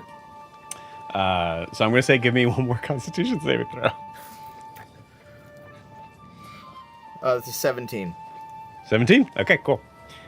With a 17, as you are holding that steady, I'd like you to tell me what you. 17 is a failure, and I'd like you to tell me what happens to Guar. Guar, you're holding this up. It's not going to physically affect the ship. It's something that's physically affecting you. Yeah, I'm getting really stiff. My arms start to shake. And I know I can hold it up. I just don't want to look like I'm struggling. But I absolutely, okay. I think the more I think about not looking like I'm struggling, the more I look like I'm struggling. Yeah. And so, I'm just shaking, and now I'm starting to have to breathe very, very loudly. To the point where I can't even yell for help at this point. I'm just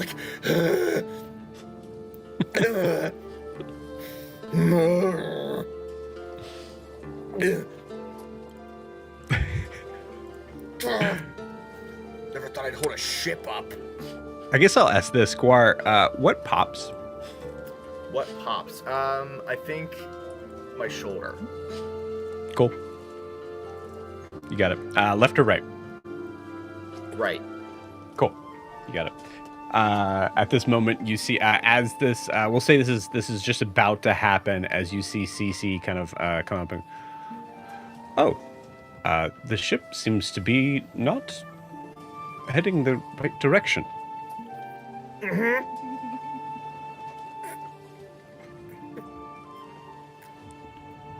Could I be of service in helping with that? Mm-hmm. Please. All right. Great. Thank you. You. Oh, I apologize. I have my cannon arm on. One moment. And you see him kind of go back, and that's when you feel that, like. I start praying. I start praying to Bahamut. Mm-hmm. I start praying for strength, just to see me through this, so the ship doesn't fall apart, because I'm convinced the ship's gonna fall apart if I let this go. Right. And I'm like, so why did everybody leave? I didn't think I was that annoying. You see CC come back. Okay. All right. Well. Okay. Release. I just collapse on the ground. Yeah.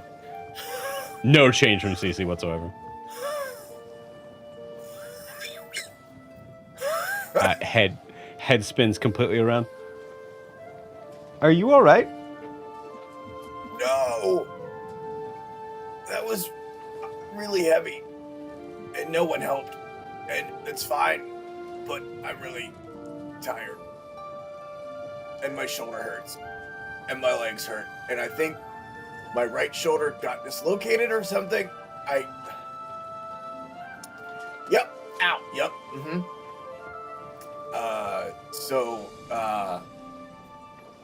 Does anybody heal people? Never mind. And I lay on hands on my shoulder. Mm-hmm. Cool. Yeah, you got it. You are. I will say you are effectively poisoned. Till the next long rest on this, as you're having to deal with the exhaustion of. Sorry, not poisoned. Exhausted. Right. Sure. Yeah. Sure. Point of exhaustion. Okay. But yeah, with that, you like feel like coming back into places. All right. Well, if you could get Zenfira to assist in getting the mast reconfigured, I can hold on to this, but I am late for some patrols. Okay. I'm gonna lay here for a minute because I can't move. When I get up, I will get her. I would imagine this is something that does need to happen fairly soon. I can send a warning shot out. I start rolling toward the cabin or toward the galley. I'll be right there. I'll be right.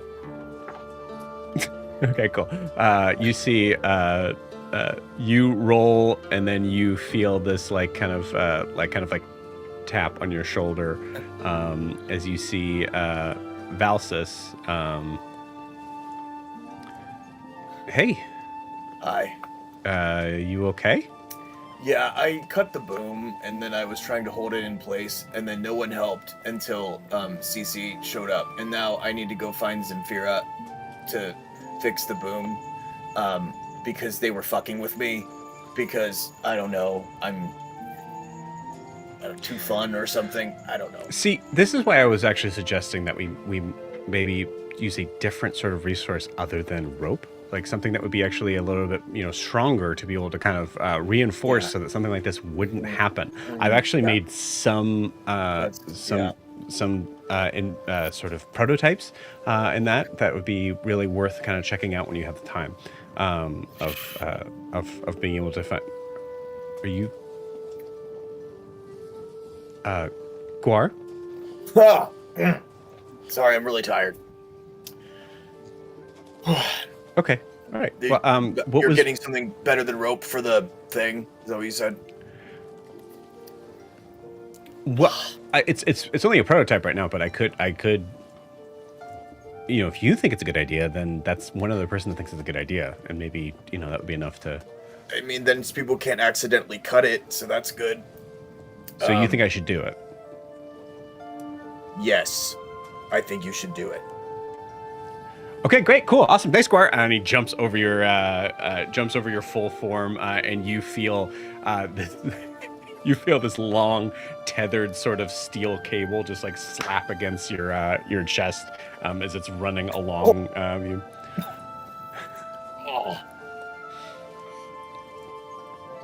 And we'll roll and see if that cable actually is good. Cool, great, awesome. That's why I wear armor. That's why I wear armor. Fuck. Sarah, at this point, I think you could probably come back. Yeah, I think she walks out and almost like trips over his body. Yeah. Just go. War? I don't want to talk to you. Sorry. Yeah, Oh, for I'll go get fuck's some sake, Tira. Sarah, you are not sorry. Get out of here. I am tired and my shoulder really hurts. Did you try healing yourself? I did. It's still sore and I'm still very tired. It doesn't cure fatigue. It just heals. Like, my shoulder's reattached, but it's still sore. Can you, like, War's ask a Bahamut total to baby. fix it or something? I did. And that's why I... listen. No, that's what the lay on hands is for. I did it to myself, and then it healed. It still just hurts, It's like a reminder of my foolishness. I gotta What pay are you attention doing? somehow. Why are you on the ground? Because I held the ship together for like 10 minutes by myself, and no one helped. He broke And it she and left then me. held it She together. left me, and everybody else did, and my girlfriend left me, and the mean crow nest I'm person sorry. left. I'm still laying on the ground, by the way. Yeah. I think Valdana just heard my girlfriend left me, and that's like why I'm on the ground. Yeah. Oh, I'm okay. Well, No, not like that. I mean, I'm tired. I'm tired. She left while I was holding the ship up. I will say. I mean, it must have been a very difficult situation for her to leave you while you're still both on the ship. I think she was fucking with me, and not in the good way. So I just. Okay. I'm sad and sore and hurt and sad and hurt. And you're in the doorway. I am? Whoa. Yeah, you. I rolled all the way over here. I mean, I strode confidently to the doorway and collapsed. I shimmy through the door. Yeah, beautiful. At this point, Valsis comes back and goes, all right, cool, it's done. What's done? Oh, Guar had a really good idea that I thought would be good for, the ship. Uh-huh. And that's done. What? So. Oh, okay.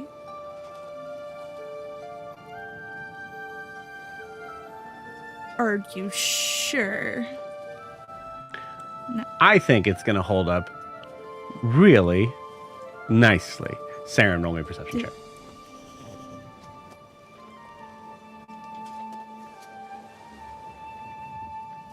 $22. 22. You hear a creaking that you have not heard on this ship before. Oh no. What's that noise that it's making? It's the new noise that it's making? Oh, I mean, ship's just probably just settling with the new steel cable that I am installed. Steel cable is. Did you ask Lucia? Or Well, Guar said it was a good idea. Guar also just broke it. I didn't know that Guar. I don't think I knew that Guar broke that. You hear the creaking gets a little worse, and you hear Cece go, "What is that noise? Anyone?" Falsus, you might want to go tell him what it is before he starts shooting at it. And also, yeah, right. Yeah. Make sure the ship's not gonna break. Again, yeah, Cece, the ship is just settling. You hear this massive as the steel cable snaps. The large boom arm that is the large piece that's carrying the forward sort of part of the mast immediately fully breaks off and snaps into the deck of the ship. The rest of you feel like this the ship kind of take a massive sort of like turn, like almost like nosedive down a little bit as the weight is now shifted towards the bow, and there's certain areas that are definitely like taking on water now. And then the galley, you just hear, "It wasn't me that time." You hear Brimhilda and everybody at Zenfira come up like, "What the fuck did you do? What did you do? What did you do?" The ship is now absolutely taking on water. You do not have a boom. You need to pull the ship ashore. Okay. Somebody dock the ship. Okay. All right. So we're just gonna pull alongside. Find that tree. And you see, like, everybody just kind of grabs a rope, ties it around, like throws it around the tree. You see Veldani, and Zenfira immediately jump into the water, grab the rope, like go to the other, like immediately all start to kind of like work together to pull the ship to shore. And they do that successfully. And I would like Saren, roll me a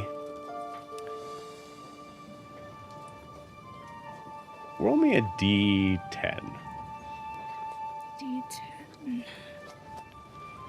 That's this one. Okay. 10. Okay. Cool. Yeah. Great. So with that, it is now going to take just roughly about 2 hours to get into town. Walking through the wilderness into Griften. Cool.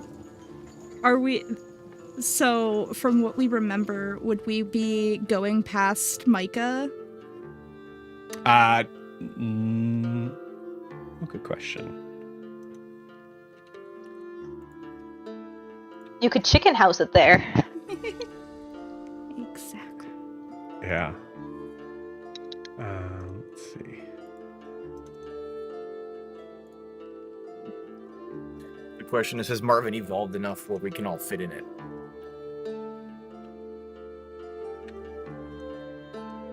It depends on how good Broomhilda is at her magic. I think you should ask her exactly that way.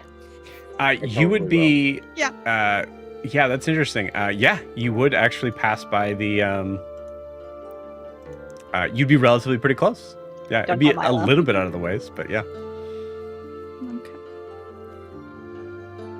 We did say we'd tell him like a day or two before we got to Griften, so now we're just telling him literally like an hour Literally before. see him as he goes. Like, Oh, hey, hey. Micah. There is a lot of, like, I don't think we need necessarily roleplay the amount of everyone on the ship being like, Guar, what the fuck did you do? But there is a lot of like, what happened?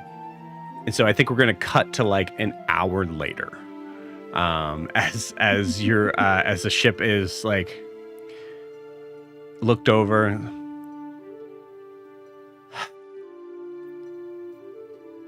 All right. So the ship is going to need to be repaired, and it will not make it to Griften in its current state. So some of us are going to have to stay here just to get the ship back on its feet enough to get to Griften, where there will be... where we will handle repairs from there.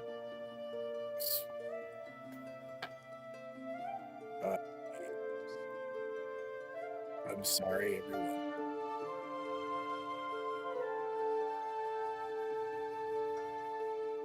I think I let you all down and I damaged your ship, and I tried to hold it together as long as I could, but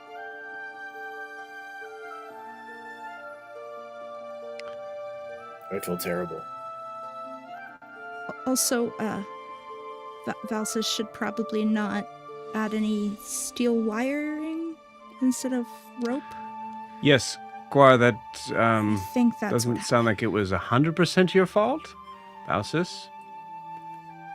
Look, it would have... Okay. Yeah, it wasn't ready, granted.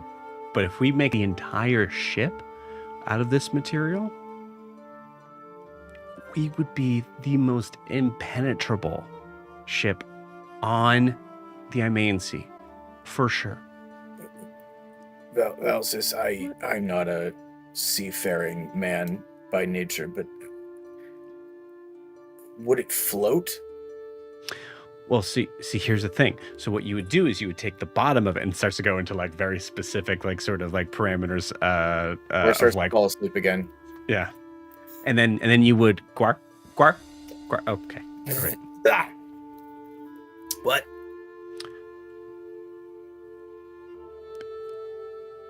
It could be done. Granted, probably need a couple years and, some funds for parts. Alright, fuck this. And I cast Lesser Restoration on myself to get rid of the exhaustion. There you go. Nice. Oh, okay. Where are we going? That way? Well, we need to have a few people stay with the ship, and making sure that it is repairs are handled. Does anybody happen to know mending? I actually do. Do you I fish around for my paper?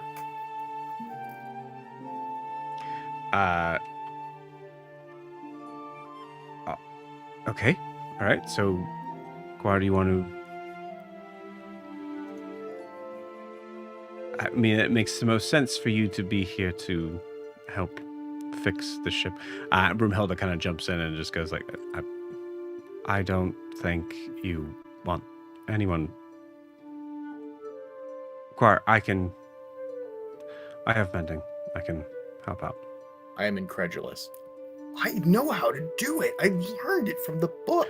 I know you do, but I don't think... It's up to you. And I'll just tell Mike, it means you're not going to Griften. Oh, I'll go to Griften. I just want to be Wani first. Yeah.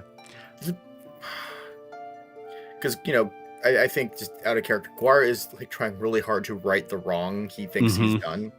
Yeah. He really And I wants feel like to be Broomhilda jumping in just makes it worse. Yeah, for sure. Especially because she didn't help me earlier when I was actually asking for it. And that's kind of why that's part of why she's jumping in. So you're helping now after everything. Okay. All right. You're going to go I am helping. Now, do you think you could help me when I ask for it instead of like way later when do you think you could things not take your weapon out on the deck of a ship? I'm not promising anything. Right. Okay. What if I'll stay back. What if the ship is attacked? What if there's someone needs something to point at thing? Was the ship being attacked? Or were you needing to point something at something? What if the ship needs a tiny boom? I mean, it could serve as a tiny boom. I think it's been very well proven that you, and I'm sorry, I really don't know you very well, but you, pointing at Valsis, are not able to answer those questions. Well, that's entirely not true. It is what is called a hypothesis, and we found out that there is more research that needs to be done. That's it. Oh, I've heard of those hypotheses. It's basically like fuck around and find out, right? Absolutely not. No. You've been told wrong. There's a huge amount of research that goes into each decision, which right, and then you test the hypothesis and you find out if the researching, correct. Yeah, fuck around and find out. I don't follow. You see Brumhilda just go, all right, okay, all right. You go into town. I will handle this. Okay, but if I see something worth mending in town, I'm gonna do it. I can't keep you from doing that. Okay. Go with your god. I will, and you go with your books. Okay. Yeah. No, not your books. Yep, my books. All right. Okay. Broomhilda, thank you for helping. I knew what I was getting into. All right. And then you see Lucia kind of like looking. Well, the reality is we don't need everyone to repair the ship, so I guess we'll be casting a vote on who is able to go in and who does work tonight.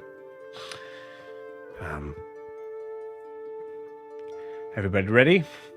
You see all of them start to kind of like pull. I would say all of them start to grab their hands and start to go to do that. As we figure out who is able to follow Guar and Saren, not only into Griften but possibly running into someone along the way. And with that, we'll take our 10-minute break. We'll see you guys in 10. Yay.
All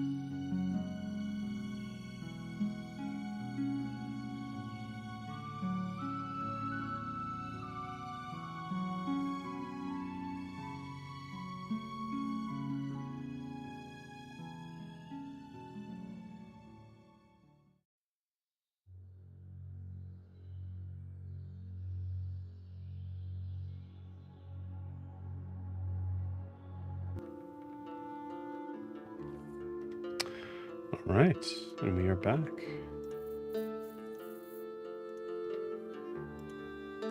We see moving through the dark forest. We see Guar, Saren,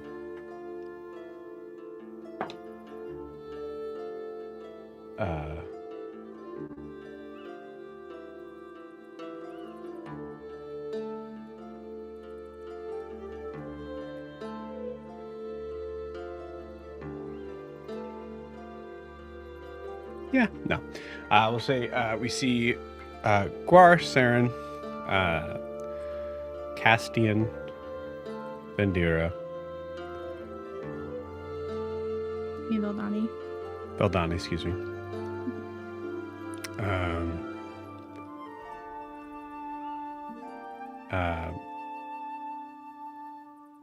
Good lord, sorry, gang. My brain just broke. Who did we agree on? And then Jack. And Jack. Moving through the forest on their way to Griften. Saren, I would like a survival check. Oh, and Gerard would be with him, I guess, too. Yeah. No, Gerard's fixing the ship. He's very important. He's actually an artificer. Nobody knows it yet. Yeah. And no one's ever asked you, so why would you tell us? Exactly. Yeah. Wouldn't he be an artificer? Oh, you beat me to it. You always beat me to it. That was really good. 29. Art of Whisker? No, Artificer is better. Okay. was So really as good. you are traveling, sorry. As you are traveling along, Saren, you feel pretty comfortable, even with the sort of darkness of these woods, getting a good sort of vantage point on where you are, and I'll say within about maybe about a half hour, you're able to make it to the road. As you get there, I would like Saren and Guard to give me a perception check. Sir. Perception. Yes. 27. That is a 12. Okay. At this point in time, you do not see anybody out on the road. Yay. Saren, I don't see anybody out on the road. I noticed. Okay. Just want to make sure you saw the same thing I did. Which 'Cause you're is good good at- because didn't last time we were here we ran into like guards or something? I don't know. Wait. I could go for a scrap. Isn't Micah around here somewhere? Oh. Yeah, I think so. That feels like years ago. It really Doesn't it? does. Oh. We went through a lot together, huh? Fuck. I'm tired. I held a ship up by myself, and you just left. Okay, that's fair. You're what?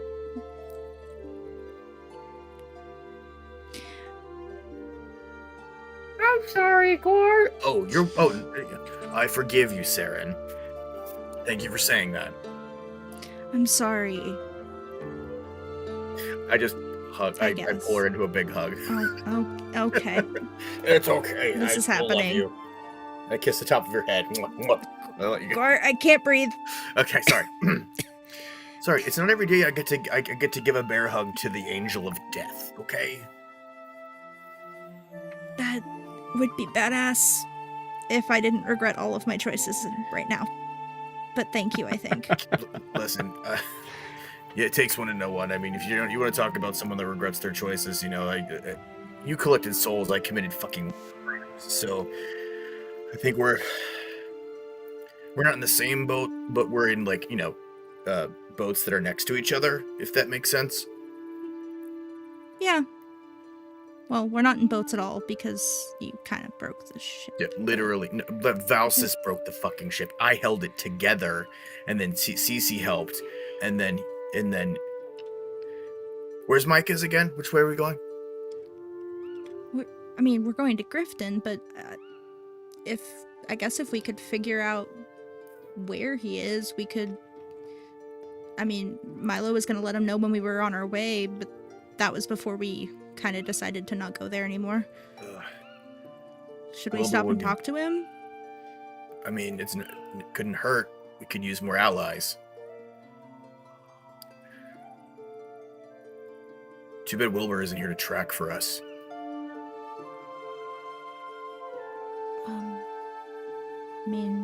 Gerard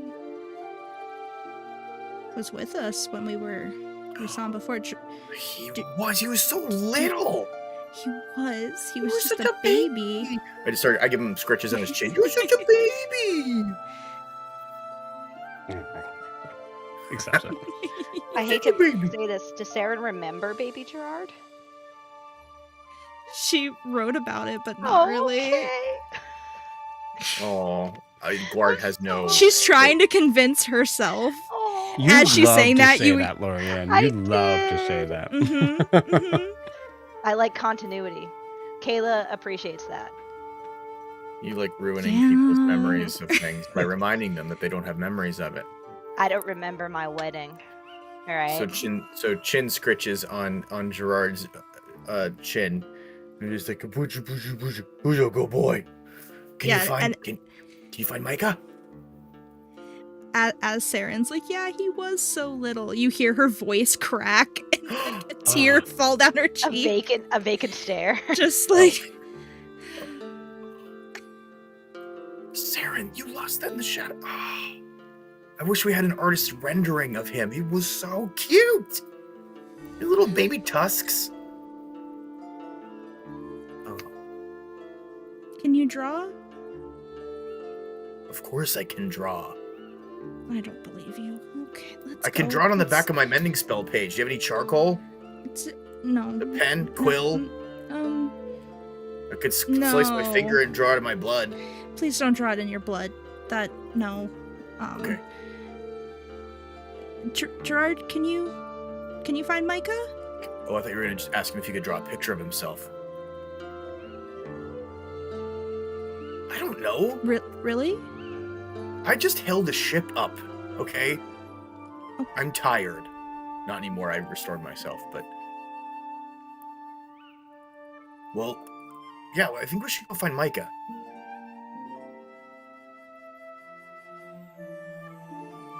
Somebody rolls for something. Isn't there a disembodied voice that usually says something right now? You already rolled for it. Oh, My name is Joe. You all level up. Yeah, you already rolled for it. That was the survival check, is to figure out where you were. Cool. Okay. I will say, at this point, Saren, with your very successful perception check, you also kind of get this weird sort of tingle in the back of your neck, especially revolving around the concept of the past and what you remember. And as you get to the road,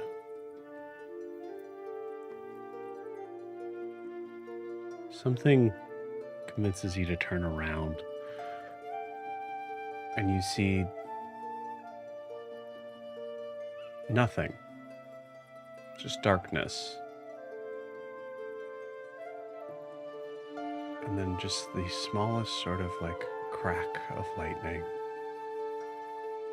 that lights up a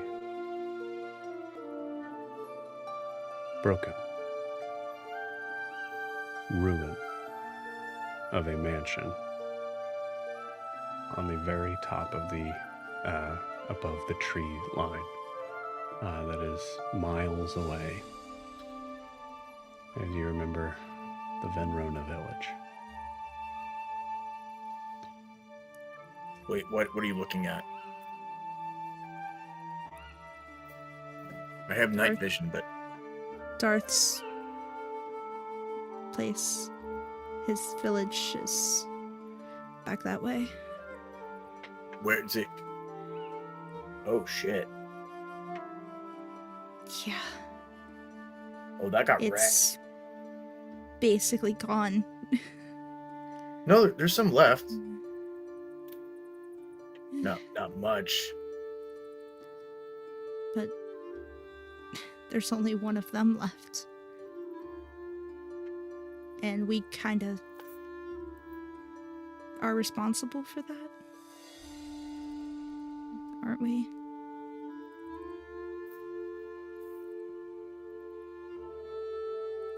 I just keep staring at it and I just say, I've done worse. So have I. I hope Micah- I go for a fist bump. Fist bump. Maybe Micah will have some of that tea he gave us last time. We won't have to think Ooh. about it. That would be awesome. I could go for a cool vision. A vision quest. That would be sick. Yeah. That would be sweet. They were kind of Good. dicks, though. Weren't they? Most of them. Most. Not all. That one guy was pretty cool. I don't think he made it, did he? It's a shame. Well, if that's there, I guess, and she'll like point in the direction of where she thinks Micah would be. Yeah, I mean, hey, you and Gerard have the lead. So.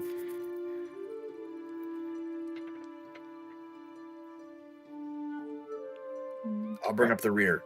Protect our 6. Saren will start walking. Sorry, protect our what? 6, not yes. So on a clock, there's 12. 1, 2, 3, 4, 5, 6 is like behind you. If like we're looking forward, that's 12. 1, 2, and I just turn all the way around and do all the way to all 12. So 6, the behind area, I will protect. The port. Sure. Yeah. No, that's no. Oh, the stern. Checking to make sure. We're gonna make a sailor of you yet. Ahoy, or whatever. All right. Well, what do we? Is there a reason why we're traveling on the main road?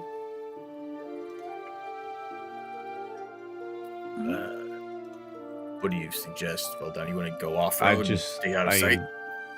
You know, my vote is always that, but Well, we're gonna stop and pay a visit to a friend real quick. If we can find him out here, has an inn of sorts in the forest. Should be right around here somewhere. Yeah, that'd be okay. Yeah. He was one of the people that we were initially going to meet in Griften before plans changed and then changed again. Yeah, he's really cool. I think Jack, you'll like him a lot. Oh, really? Mm-hmm. Yeah. Might have Why to would you fight say Milo for him though. I would give good gold to see that fight though. That would be quite fun.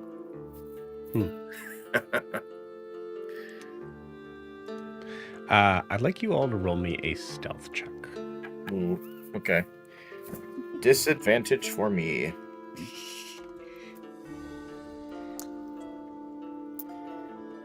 Well, Oh wait, that's a 15 out of 5. Okay. I rolled a 19 and a 15. 29. Okay. 29.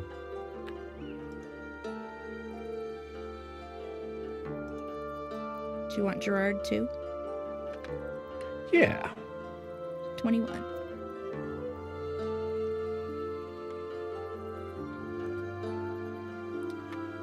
Guar. 15. 15. Castian got a 9. I just want to say I put my armor back on before we left. Mm-hmm. Yeah. Yep, that's fair. Yeah. And then Vildani rolled a 17. Do you still have the other clothes underneath, or did you put like your normal stuff back on? I think I probably put my normal stuff back on. Maybe I'm still wearing like the hat. Nice. Perfect. So just like badass armor, turquoise pimp hat. With a feather. It's gotta have a feather.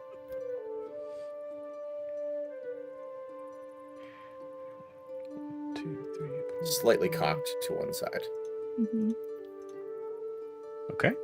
Not bad. Just placed strategically over one eye. 18 on the group stealth check. Not bad. Not bad. Okay. As you're moving, Saren, you're pretty sure the way you came up here was in a different sort of was from a different angle. But with that survival check you rolled before, which was crazy, you kind of get an idea of just like spotting like the flora, like the flora and fauna that are around that seem to kind of indicate that same sort of area, and you start to notice that you've gotten closer.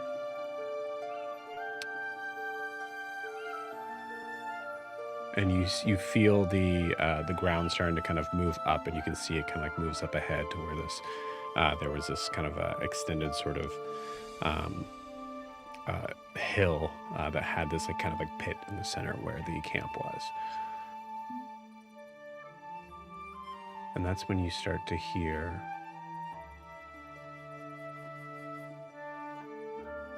sounds.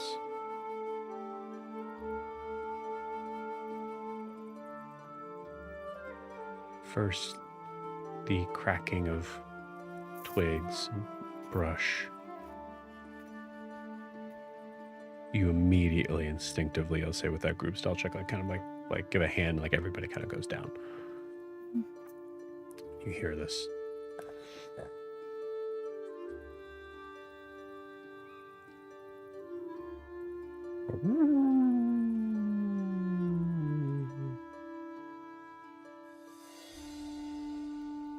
And you hear it's in the direction of where you're going.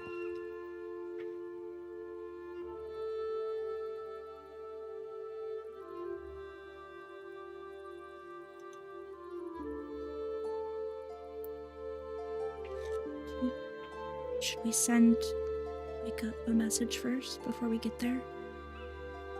So he doesn't try to attack us? Yeah, I think that's a good idea.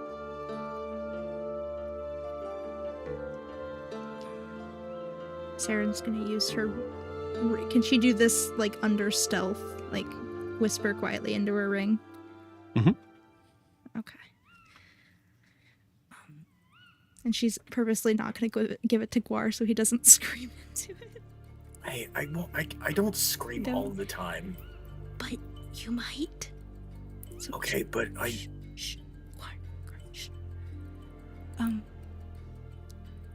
Micah, this is Saren from the Mongoose Crew. Plans changed a few times, and we're near Griften. Would you mind if we stopped by your place?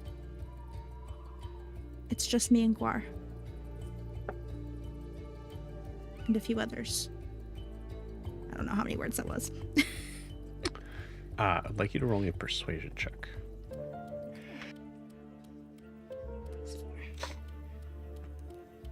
Not bad. 16?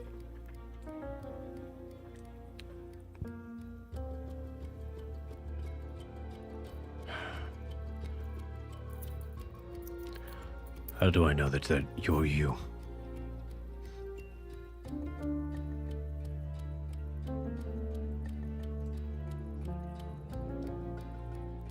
Wait. Hold on.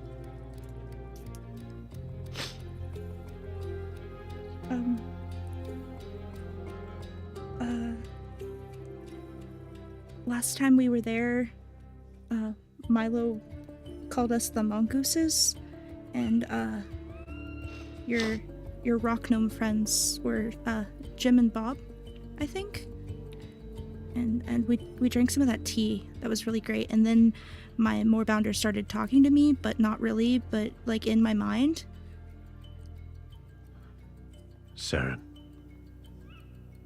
stay where you are. Tell me what you see.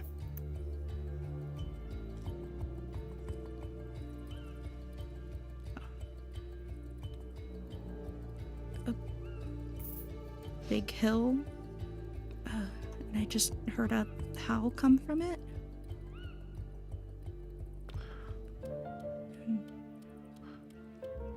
I need you to be more specific. Do not go to the camp. Is she out of... Is he like messaging now, or is she just out of charges? Was that 3? I don't know. Is that 3? Yeah, I think that was 3. That was 3. Okay. Yeah. All right. Clark can do it. Okay, well, I'm out. He told us to stay here and be specific on what we're seeing. What are we seeing? I just hear stuff. I don't know.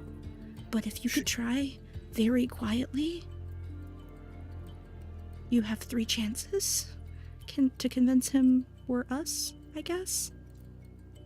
Give me the ring.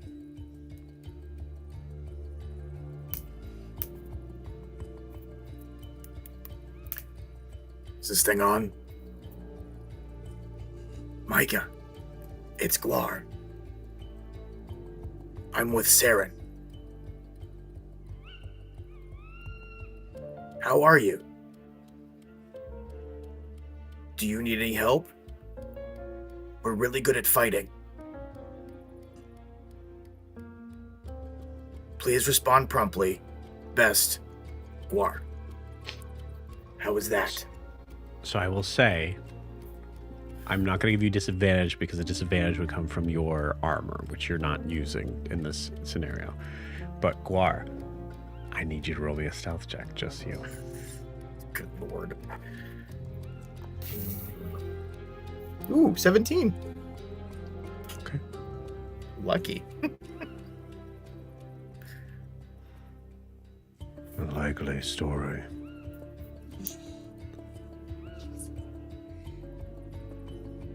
After one was proven true, another appears.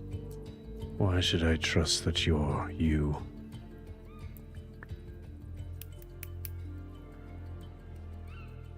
Micah, it's Guar again. You gave me what looked like an old Falchian saber that had the powers of the wind. I used it in my time of need and then gifted it to another worthy ally who was in need of a weapon of such power. It was very useful until I got my packed weapon. Roll me another stealth check. 16. Okay. Guar. What is it you see around you? I will meet you where you are. It is not safe at camp. I look around. Are there any landmarks that I could say? Give me a perception check. Oh, that's a nat 1 for a 7. There's a lot of rocks and trees and grass a few flowers, the night sky. Saren's here. I cover the ring. What's around here? I mean, you're here, but that's not going to help him. Yeah, can Saren like help Gwar out and like say be specific and then make a perception check and like describe to him to have him repeat it? Yeah, roll me a perception check. Oh, please do better than me. I can't get less than a 22, which that was a 22. Thank God. Now roll me a performance check, DC 10. What is my performance? Let's see. A -1. Can I give her the help action? No. Okay, I'm already acting, so. It's a 2. Okay, cool. You see everything around pretty clearly. Any sort of like specifics of things, you notice that there's like a, I'll say you notice that there's a rock that has a very strange sort of, sort of indentation on it that looks like it was almost like it was hit with a hammer. But I will say, Saren, you're kind of really stuck on the idea of what, like it might be a hammer, it might be something else. You're not entirely sure what it was, and you're really stuck on the idea of like, how do you explain to Gwar in a way that would make sense of being able to show this as any sort of landmark. So Saren, you explain to me, you go ahead and roleplay how you fail in giving Gwar a proper landmark.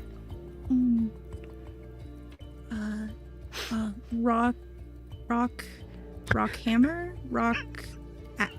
maybe axe, or maybe it was a halberd. Did you hit that rock when we were here? No. Would it still be there? That one over there? Was it the blunt axe something with we found that book? Could that You think was a that book where we would, found would the cause a book? dent in a rock? Maybe. I've seen Ray. Do you need to use my mending spell on your brain? Kayla, please take a point of inspiration for that. That is amazing. Yeah, incredible. Gwar, no help at all. In the most beautiful way. Oh, fuck. Truly. I would look probably just straight ahead because we can see the canyon, right?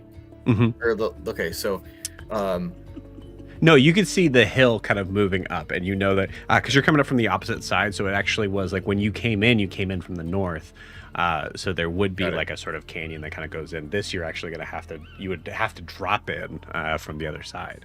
Okay. Well, I guess I'm just gonna wing it. I can't tell what side we're on. I can see the hill leading up to the lip of the canyon where you are. So we are on the perimeter of where you are, and there's a rock that got hit with something. Cool. Roll me a stealth check. That is a 2. Okay.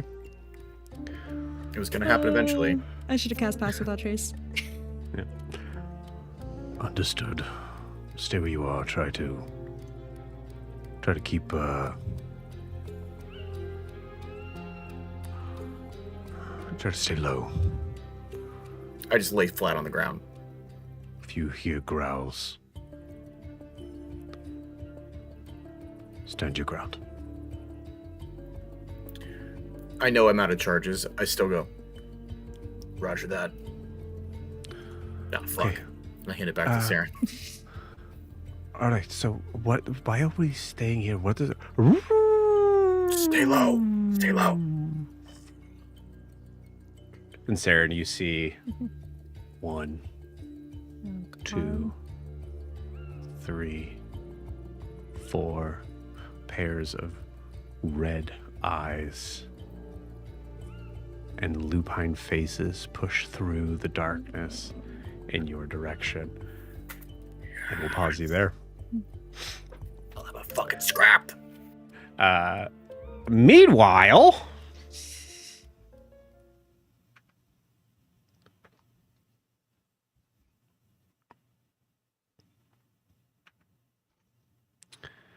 what am I doing? Okay. Meanwhile,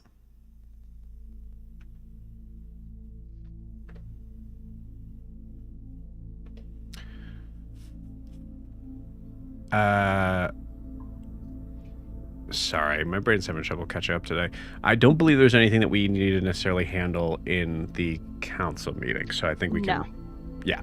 So this is so basically we kind of cut to I would say like back in your back in Corvus's office with everybody. Is Navos here, or did he run off? I would say Navis is not here. Okay. Yeah. I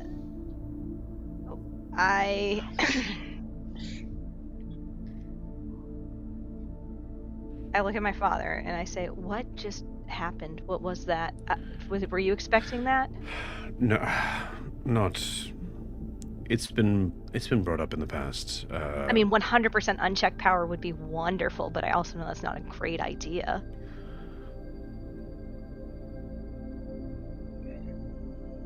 Right. Well, I do often like telling people what to do. I think there are certain instances where it would have proven useful, but I am a good enough king to recognize that responsibility should not be solely fallen upon me.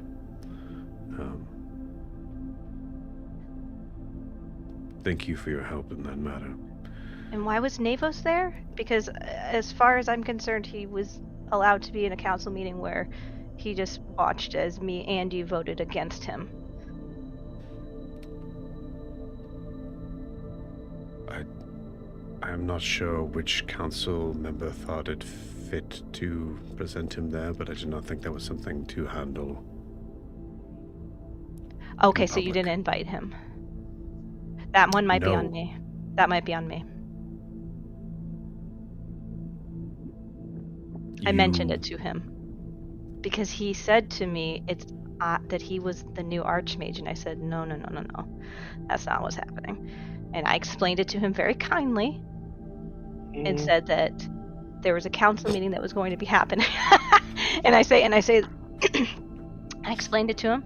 I said there was a council meeting that was going to be happening, and that things would be decided, and that he was way too young for this. I didn't think he'd actually go. It's Navos, for God's sakes. He doesn't do that. We're all dealing with Zahras's Choice? absence in different ways. Well, That was not how I wanted that decision to be made. do you have anyone in mind that can train him or hold that seat until he's of age?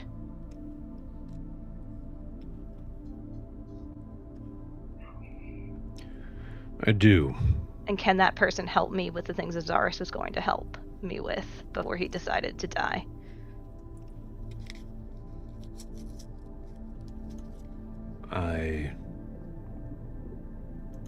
That was a poor choice of words.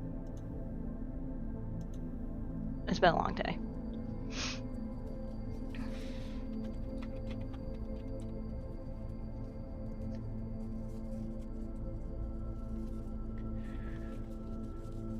I don't know if they would be for you. They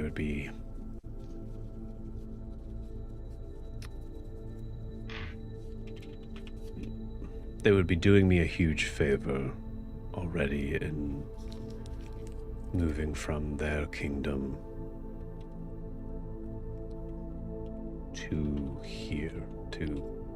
What do you mean, their kingdom? There's not another Enorian who's skilled enough?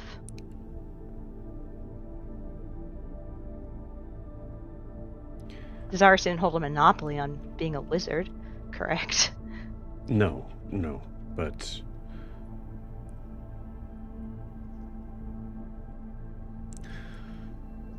Eldrin, there is a...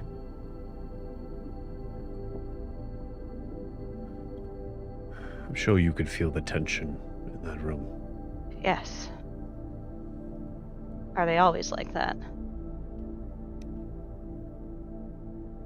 No. It has gotten worse. The trust that I have in the council has been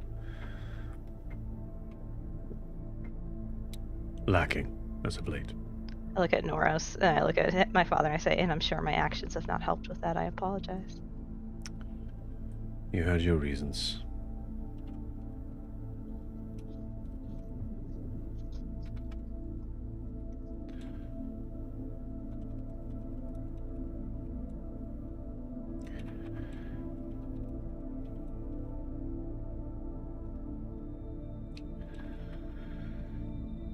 It'll take in my...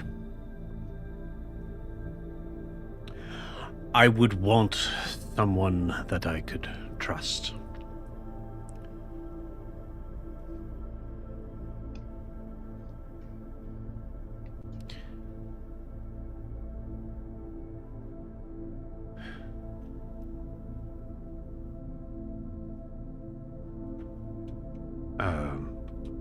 And unfortunately, those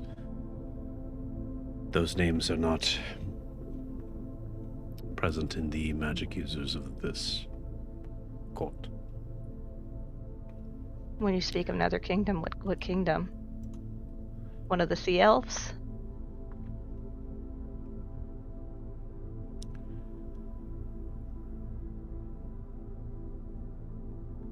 There was a very gifted arcanist in Thalzaru. How would you know? It'd be like one of the northern sort of kingdoms that are a little bit further, much further north. Okay. We traveled together. Sea elves do not have the same practices that we have, but they had spent some time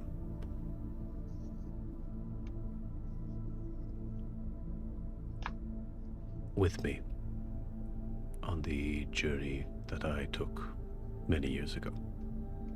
On your test? Correct.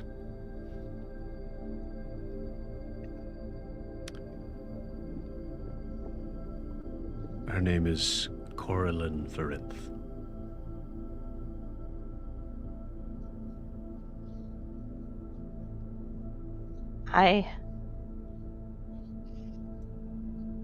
Okay. Do I recognize that name at all? Roll me a history check. I'm specifically thinking of, he didn't give me a name, but I'm specifically thinking of his confession to me that he loved someone before my mom. Mm-hmm. Okay. What, perception you said? Or no, history. History. That would be an 18.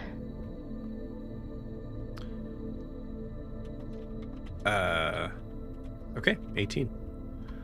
I'm gonna say with an 18,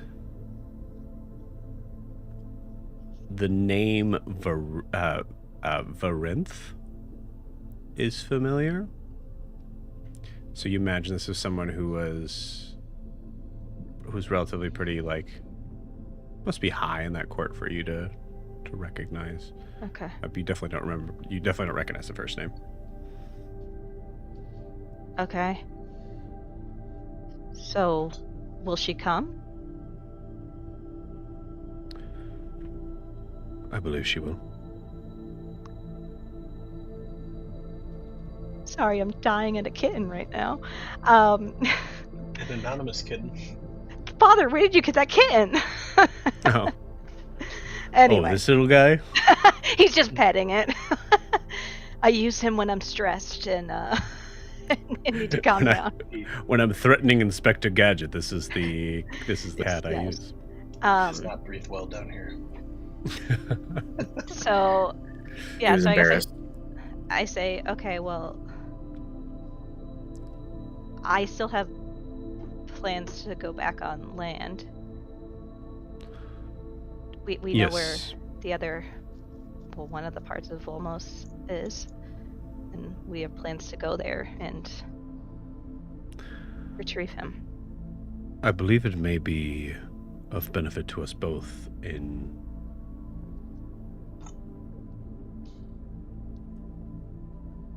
you going as my emissary to present this request. Oh, And in turn, hopefully find a way for you to be able to rejoin the land. I look around at my friends, and then I kind of lean into him and I go, I just want to.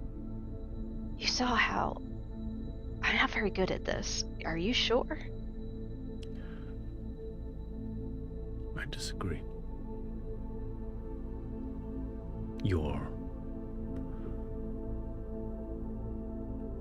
rough around the edges, something that we will need to work on, but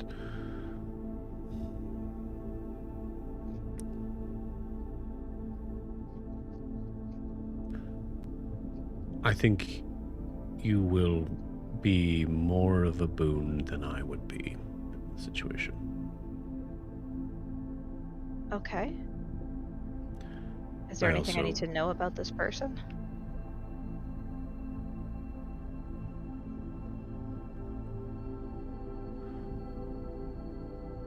They... Last I was in contact, they are considered to be an advisor to their king.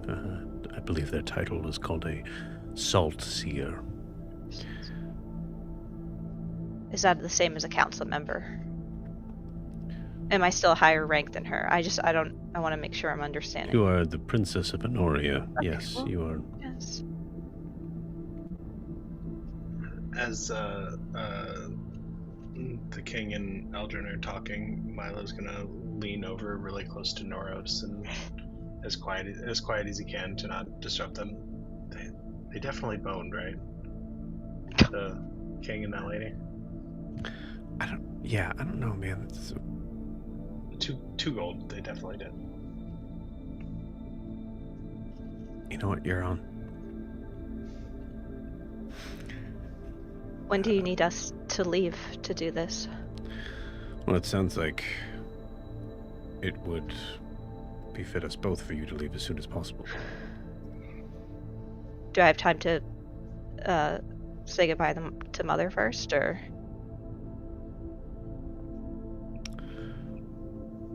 I imagine she is hard at work, but I have not heard from. Why you bring up your mother? For Because I just hurt the sweetest Enorath in the world, and I need to Oh. make sure that she's aware that Naveless might be a little broken. sure, yes. Well, Eldrin,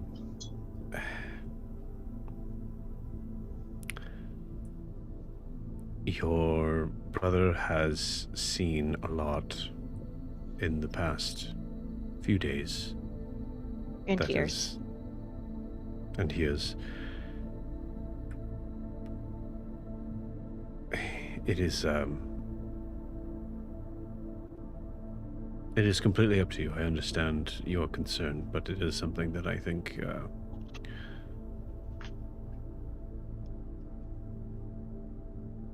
I'm not trying to be rude here, but not everything can be left to Ladrin to deal with.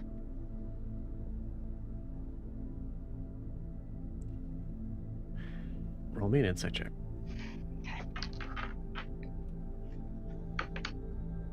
That would be a 16.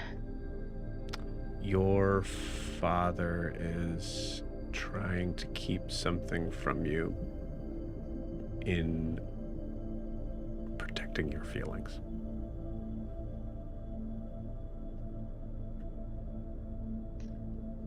I turn to Wilbur and Milo and Raylor and Noros, and I say, "Can you give me a minute with my father alone?" Sure. Milo steps closer. Yeah, I'll stay with you. Yeah. Milo like shuffles towards the door. Yeah. We'll be right out here. His leaning in his head. We'll be just right out here if you need us. Okay. Okay, Bye. thank you, Milo. He's definitely got his ear on the door. I don't. Yeah, as soon as I hear that they're gone, I say, I don't need you to protect my feelings. Speak plainly. Ladron has not been the one that has been working to pick up pieces from your younger family. Okay. They're having difficulty understanding your current mission. And they have not handled... None of us have handled our recent losses well. But it seems that, speaking plainly, it seems that as of late, whatever process they're going through has found its scapegoat in you.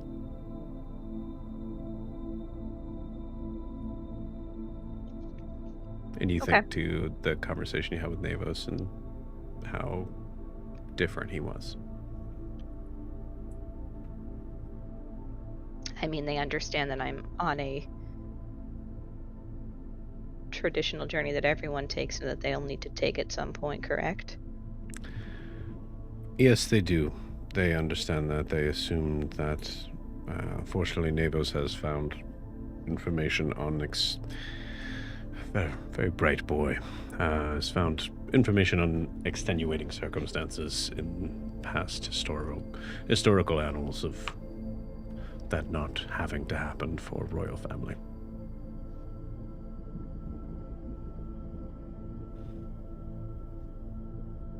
I have done my very best to explain to him that this is for the good of Enoria.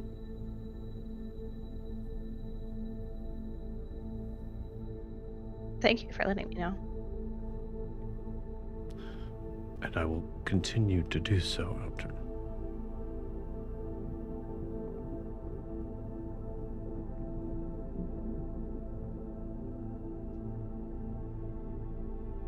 Are you and Mother any better?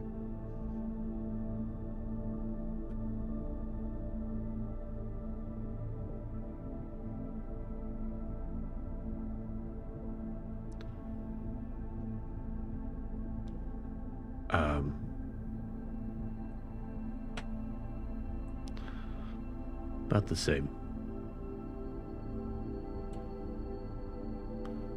And I imagine things are going to get more difficult.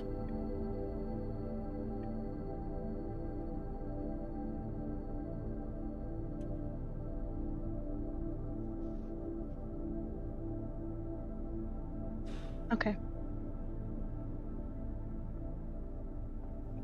Well, do I need any royal seal or something from you? Do you want to write a letter to this? No. Okay. No. Your word should be enough for her.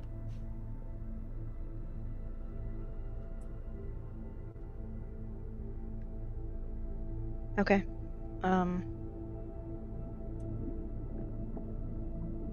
How long by Hippocampus will it take to get there, do you think?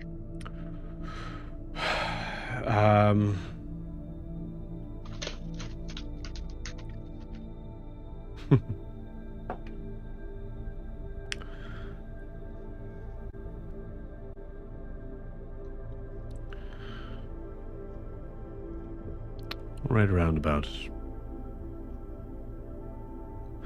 6.5 hours. Okay. We will leave today. I will say my goodbyes, and then hopefully I can finish what I need to finish on land and then actually come home. Because I'm sure, well, usually when you're on a test of land, you don't come home every couple of weeks, so I'm sure that's confusing as well to Nevos and Anrin.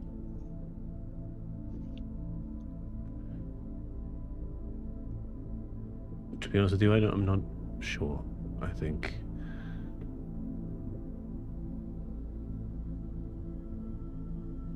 it's hard for them to be able to look at you as the reason for their troubles,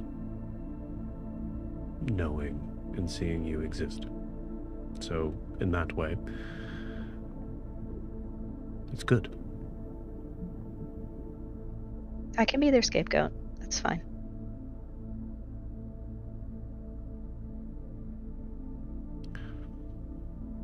I will continue to do what I can. Thank you, Father.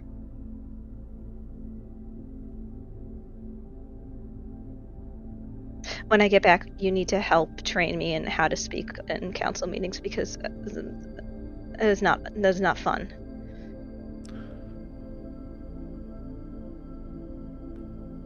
Yes, I can help you out with that if you would like. To be honest with you,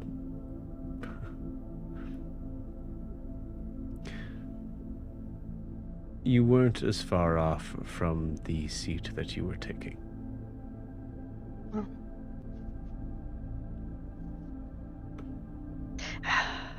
I know that's meant as a compliment, but I also don't know how to take it, considering who we're comparing me to.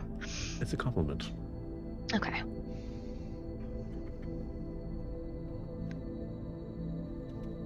I'll Although there are times that I am very frustrated in how your mother handles things. But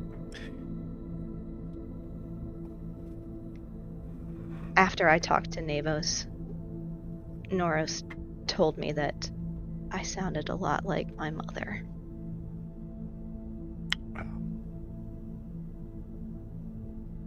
Complicated thing to hear. I wasn't wrong, though. He needed to know the truth. And we don't coddle.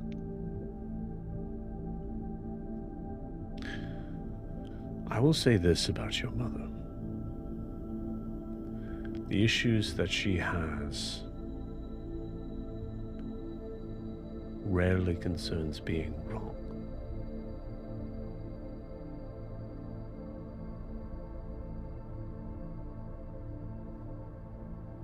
Okay.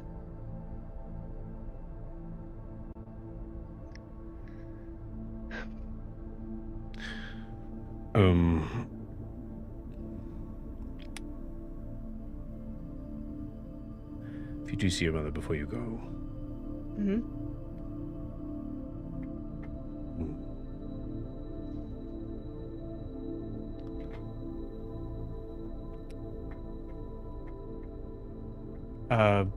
I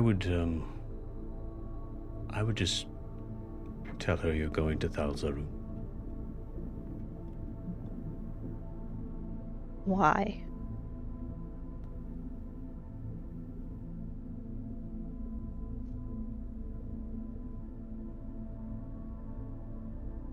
I would like to be able to explain my position to your mother first.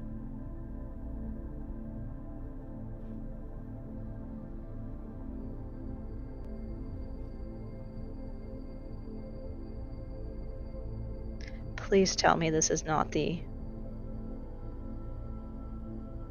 example you gave me when you told me you understood Norris and I.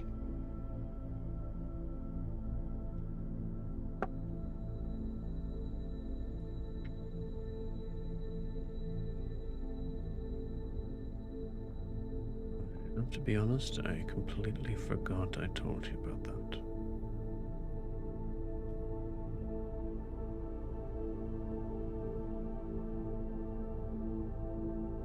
It was a long time ago.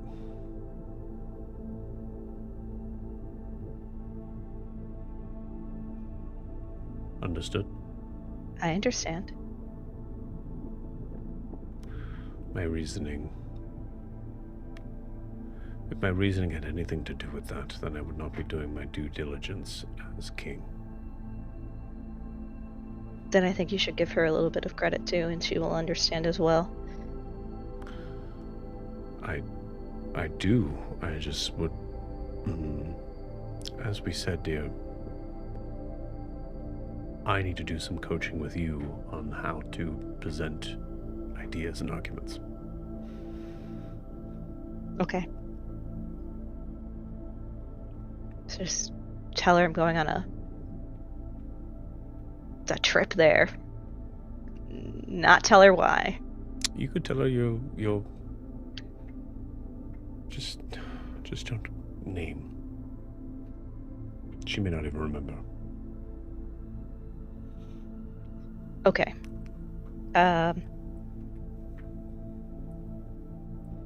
You and Mom really need to figure things out. Tell that to her. Yes, Okay. You're right. I hug him. And I just say, we'll fix everything. This family's not irrevocably broken.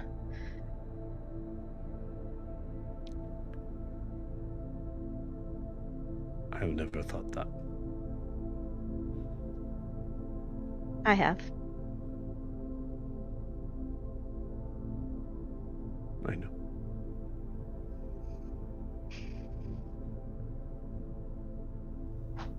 Okay. I will. Eldrin will say, well, I don't know what else to say in this moment, so goodbye. Goodbye. And then I'll go out the door. As you do, I hit Milo. Milo, give you a dexterity saving throw.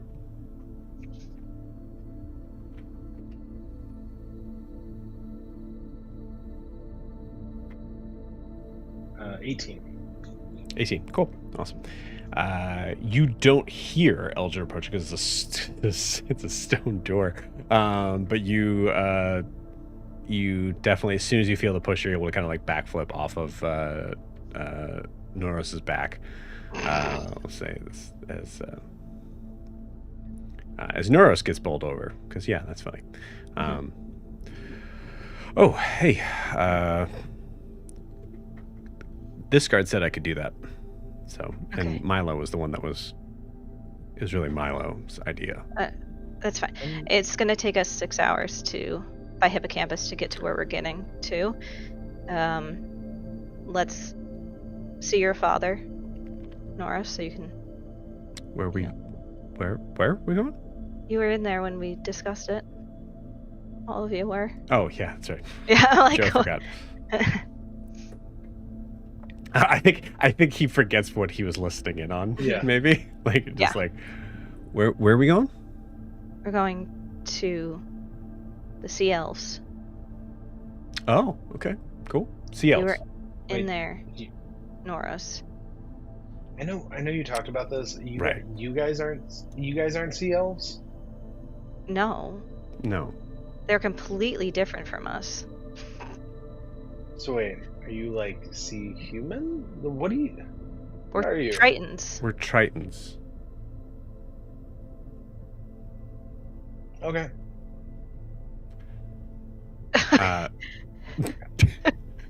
And like you Okay. just see Okay. wheels moving in Milo's brain of like there's got to be an analog. Like, Okay. they Yeah. gotta- if Well, they're sea elves, they've got to be something. I need to say goodbye to my mother and siblings, and then we can say goodbye to your father. Just at this moment, I'm walking up. All right, at ease. My Oh, queen. halfling. Don't ever make me sit in at a council meeting in your place again. You didn't embarrass me, did you? No, I don't think so. At least Father doesn't think I did. Okay, well, that's not 100%. You're saying goodbyes. Well, yes. Father is sending me off to, as his envoy or something. To what's the place called, Joe? Emissary. Emissary. There. Yeah. What's the place called, Joe? Athal Zaroon. I say to Thal Zaroon. The Sea Elfin Kingdom? Why? Yeah. To see if there's anyone that can assist in our current endeavors against Tal. I don't laugh, but I will roll to lie. Yeah, go ahead and roll a deception check. A 3. A 3? Mm. Mm-hmm. So, I mean, he thought that it would be a good idea, I guess, to shore up resources there as well. So, I'm gonna go.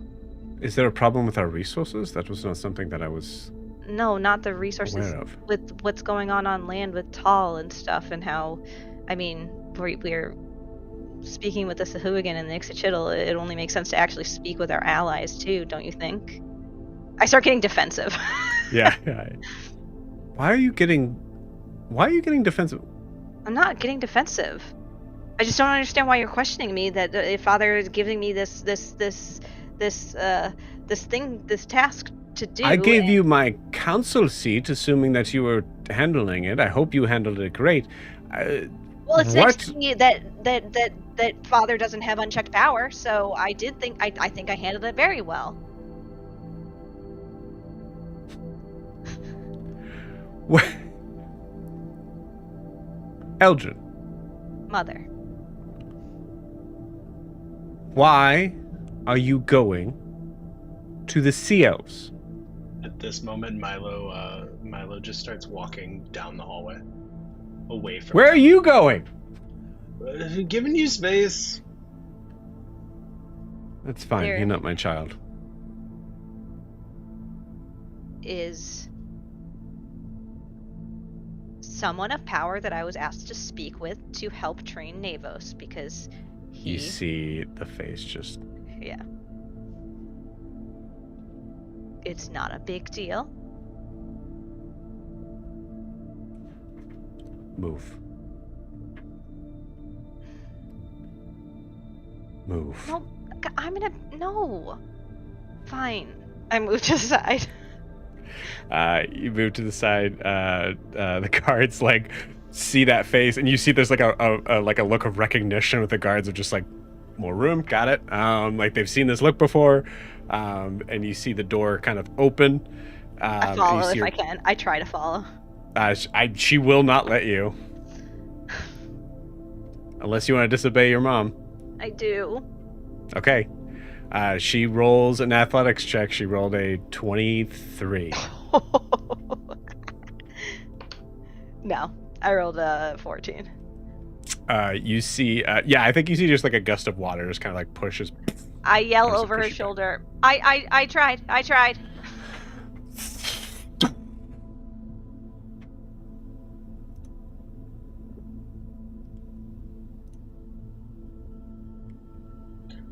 That's gonna be rough.